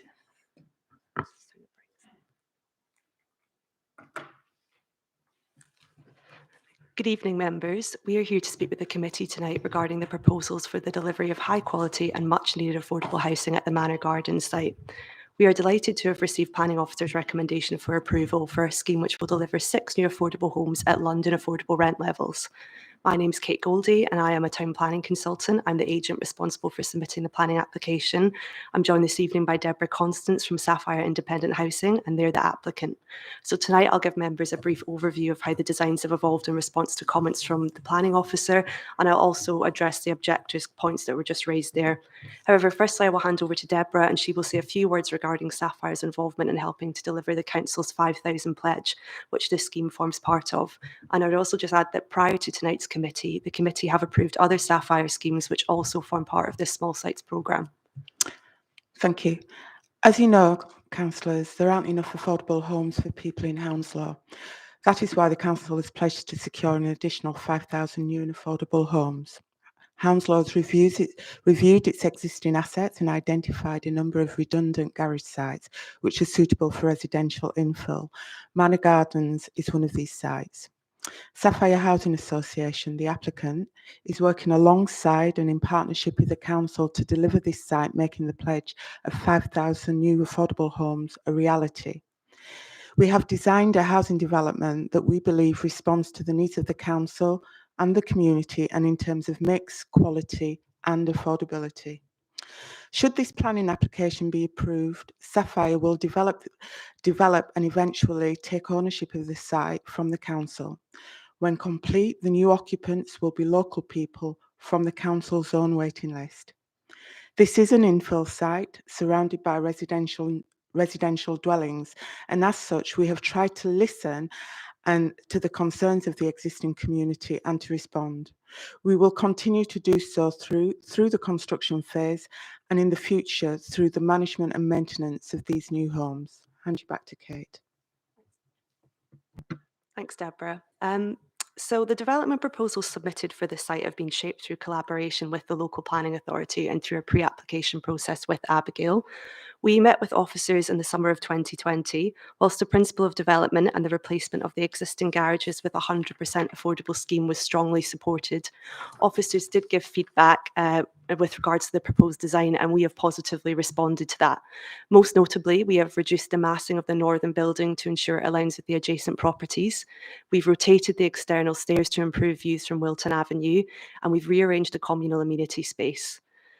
We also had an online consultation that we had to have online due to coronavirus social distancing restrictions, and we did invite 164 residents to that. Rather than go through the comments that we received at the consultation, I will go through the points that were raised by the gentleman who spoke before us. On the external staircase point, I think it's picked up in the supplementary agenda, but we are happy to reduce the scale of the signage and the branding there, and we can accept that control of that via a planning condition. In terms of the comment about disruption and managing construction traffic, again, we have a planning condition regarding submission of a full construction management plan, and that is a pre-commencement condition that will have full details of how construction traffic will be managed, and that's also, we've already had our transport consultant look at our initial plans for construction traffic, and it does work. The substation point, that we would actually love to remove the substation, but we are currently in discussions with UK Power Networks. They're a very slow organisation to respond. What we have done in the meantime is we're screening the substation. In terms of the drainage, that is a condition. We have a condition. We've accepted 2 conditions on the drainage, and we can submit supplementary details on that. On the archaeology point, it's not an archaeological priority area and it's not a conservation area. It was never identified as a validation requirement, but speaking to my client now, we again would be happy to accept a pre-commencement condition to submit an archaeological report. Just to summarise then, this site is one of a number of underused 30 garage seconds sites, left. which Hounslow Council have asked Sapphire to redevelop for affordable housing in order to meet the council's 5,000 pledge. We have made the best use of a currently underutilised site to provide 6 new affordable homes, and it's also a highly energy efficient and sustainable development which will achieve net zero carbon. We hope that we receive the support of members this evening. Many thanks for listening, and we're happy to take questions. Thank you very much. Councillor John Todd. Very much. Can I pick you up? On page 8 of the addendum plan, it says, notwithstanding the hereby approved plans, the sign affixed on the staircase shall not be installed, not reduced inside, as you said. Okay, well, that's my mistake then. We can Which is a big agree, mistake. Deborah. Yeah. Well, first of all, it is an artist's impression. We're happy to take. We wouldn't want to have the word sapphire on there in any case. I'm not against sapphire, but No, it was a well, specific we wouldn't want to identify it in that way. But it was like a Hollywood sign. Yeah. No, it was an artist's impression, or I would say an architect's impression, and we would like to. I think we've agreed that it can be a condition, and it's on there. Yeah, and we wouldn't want that. Okay, just a couple of things. You very cleverly. Can you just go into a bit more? You've heard what the guy said about the traffic, the 7'4". You can't change the width of a cul-de-sac, but you mentioned you've gone through an exercise how the construction traffic can go in. Would you like to? So we haven't produced a full construction management plan yet. As I said, that detail is secured by the planning condition. It's a pre-commencement condition. But we have, spoken to our transport consultant during the preparation of this application to do a sense check to make sure that this site is accessible for construction vehicles and traffic. And we are of the opinion that construction vehicles can access the site. I mean, can I push you a bit? You say you've got no report. What did you do? Speak to him and say, he said, I'll have a look at it when I get commissioned, or what? Well, it's secured by a planning condition. So we would provide the full details at condition. So it's you not haven't done detailed it? robustly in the transport statement that's submitted with the I'm planning over talking you, application. I apologise. Yeah. So you'd only do it because it's a condition of the planning. Well, no, I mean, I think from a buildability point of view, the applicant would have to check that. But what I'm saying is, for the planning submission at this stage, no, we've not carried out a full construction management plan, but it's a pre-commencement condition. We can't start works until we have that condition discharged with that detail. That's very clear. Thank you very much, Chair. Just quickly looking around, anybody else got any questions? Councillor Ashmagruel. Just a very quick one. You're designed to have the outside staircase. It looks totally out of proportion. It doesn't blend in with anything. Why would you do that? Why couldn't you do it at the back or inside, or level it out to the housing? Because it's just an eyesore from this picture.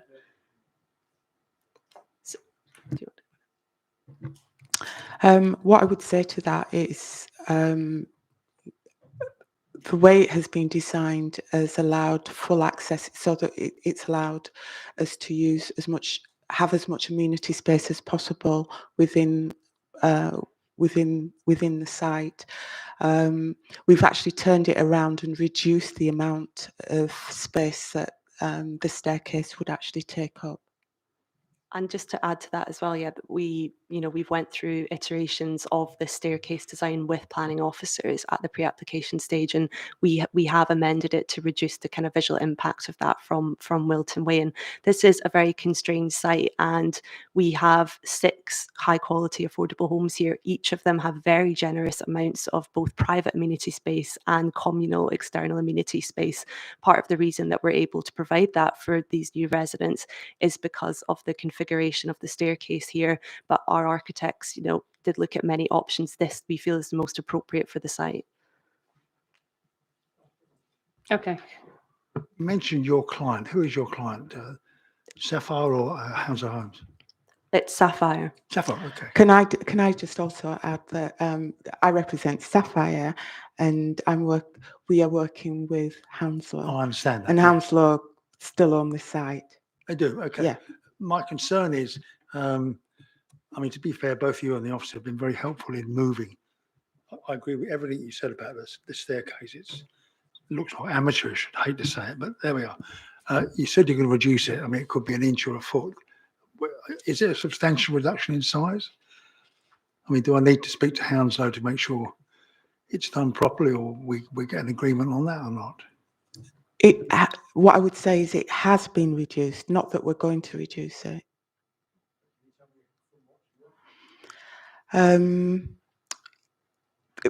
The staircase has actually turned round. It was turned round. It was facing a completely different direction. Turned round, but it's supposed to be reduced in size.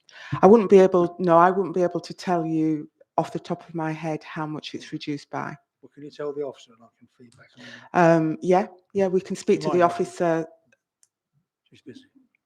Okay, thanks. Okay. Oh, right. Councillor Mel Collins.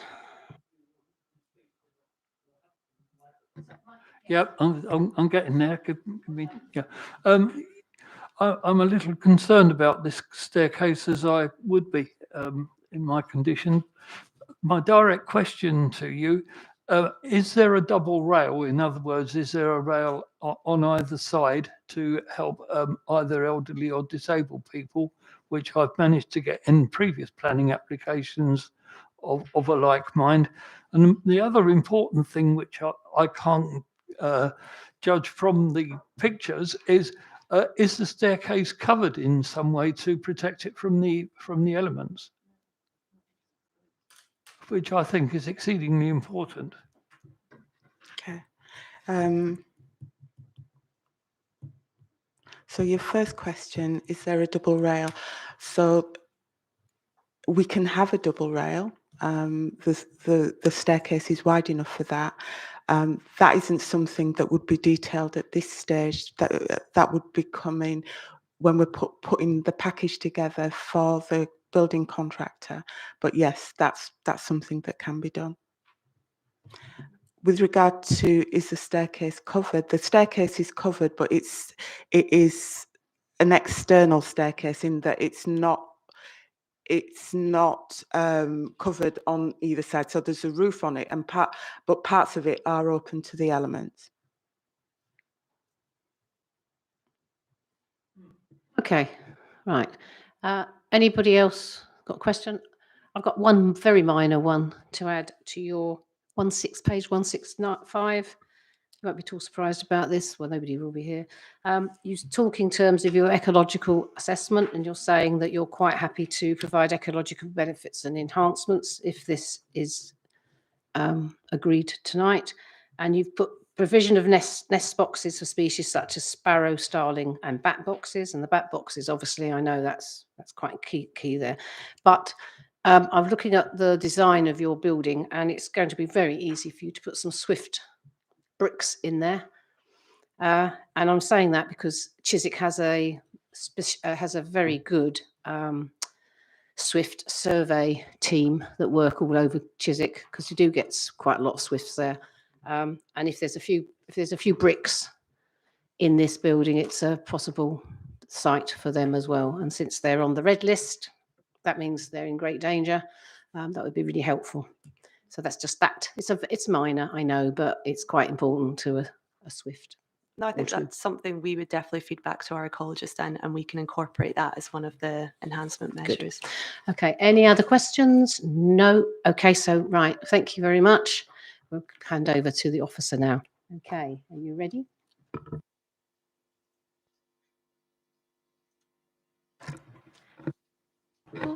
Thank you, Chair. The site is located in the west of Wilton Avenue and comprises of 2 residential blocks. The area is not in a designated conservation area or archaeological priority area. As such, the heritage assessment wasn't required. However, as the applicant has stated, if that's needed, we can look to do a pre-commencement condition for that. The proposal will create 6 affordable homes. Associated works included landscaping, cycle, and refuse storage. The new homes would be included on the housing register, and the council will have 100% nomination rights, but the council will not own or manage the units. a great concerns was discussed about the design of the dwelling. Is a contemporary design, and it acts as an intermediary between architectural styles of Manor Gardens in Wilton Avenue. As is clear on existing Wilton Avenue, it is two-story terrace properties, but to the western side is four-story flats that does have that type of imagery of the design. So it just acts as a transitional development, just to bring the two type of typologies and design together. The concerns are raised on the scale of the stairs and the angle. Now, the stairs has been substantially reduced. It was the same depth as a substation, and now it projects 2.9 meters. And it's also the angle of it has been changed as well to reduce the prominence along Wilton Avenue. The angle of the stairs is not completely 90 degrees, just to allow to increase their private amenity space on the ground floor unit. The height, another concern was raised on the potential harm to the character area. We do believe the proposed design of the dwellings wouldn't really harm the character of the wider area. We think is acceptable in this term. Mr. Hughes did raise the issue about the height of the proposed dwelling. It is 3 stories. The height, once measured, the height is about 0.61 meters higher than the attached property. We believe this is a modest increase. We wouldn't believe that it would cause any additional harm to them at all, or adversely impact their way they enjoy their properties. A concern was also raised on regards to the fact that the attached property has undertaken some refurbishment, and they've included some extensions on their property. The Daylight and Sunlight Test has been aware of that and could procure those approved plans, and the Daylight Sunlight Test is valid, and the fact that this does comply, there won't be any impact on their light, and it does meet the BREEZE standards. In addition, the windows on the first floor rear elevation will be opaque, so there won't be any harm looking into your garden. The proposal will not cause any additional overshadowing, as well as we do understand the attached property does have quite a few first floor extensions along that area, so there's already existing overshadowing there. This proposal will not make it worse. The proposed standard of accommodations afford future occupants with acceptable standard of accommodation in accordance to our local plan policies, and with acceptable the private amenity space and the communal amenity space as well. I do understand a lot of concerns are raised on the transport. This is a car-free development, and we have secured a condition to restrict parking permits for future occupiers. This also is a drop-off bay on site, so when deliveries are taking place, they won't take up any parking on the street. As you've already mentioned, the turning point, this will not be negatively impacted. There's not as much we can do with the turning point. We can't make the road wider. However, sometimes if the gate is open, it can facilitate just reversing back in. It shouldn't make the situation any worse than it is now. And I do understand Mr. Hughes did raise the issue with consultation. Now, there were 2 site notices placed on the site. One was at Wilton Avenue, and the other one was at Manor Gardens. This was allowed for both the Wilton Avenue residents and residents of Devonshire Road to be able to be notified of the proposal. 47 letters were sent out to neighbouring properties that we believe were primarily affected. That included properties on Coombe Road, Wilton Avenue, and Devonshire Road, and we believe that was satisfactory enough to advertise the proposal. And yes, finally, it's just the energy as well on the site. The proposal will achieve 9% improvement on site, and the only reason it's not 100% is due to the proposed design does limit the roof space to include more PVs. And that is it from me. Thank you. Thank you very much. Okay, any questions for the officer? Doesn't look like it. Okay. All right. Okay. So open to comments then. Does anyone want to do anything? Richard? Councillor Richard Foot? Yeah, I've got to say that it's quite common now that, council-owned garages contain everything but cars. Certainly, we've got at least 2 similar sites in Hamworth, which the council is seeking to develop for housing, and it seems a good use. I mean, you can't call the garages that are there something that is eye-catching, that they are not, most definitely, and I can't think of anything better to do with them and to demolish them and replace them with accommodation for people. Are you proposing something? I will move the acceptance of the officers' report. Okay, that's great. Have I got a seconder for that, please? Is that your hand waving there, Mel, for seconding? I don't know that a seconder can do this, but I would second it, but that's subject to the conditions that we've agreed tonight as well. Oh, yeah, well, that's perfectly acceptable. I mean, usually the proposer does that, but it doesn't matter who does it. That's fine. I have, okay, approval on the table. Can I just see those in favour of approval? Please, 1, 2, 3, right. Okay, those against, and I've got abstentions, please. So I've got 2 abstentions. Have you got those? Okay, that's been approved. Thank you very much indeed. Right, moving on to, hold on, somewhere, sorry. Right, addendum paper. Am I correct? The report on performance of development management and planning enforcement, December 2021. This is for noting. I hope you've all seen it. If you haven't, okay, it's there. If there's any questions that you want to raise that you haven't had, if you haven't seen it, then could you put those in an email and send them through to Sarah? Well, actually not to Sarah, to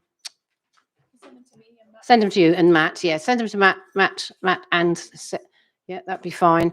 Okay, so and I'd just like to know, can we note that, please? Thank you.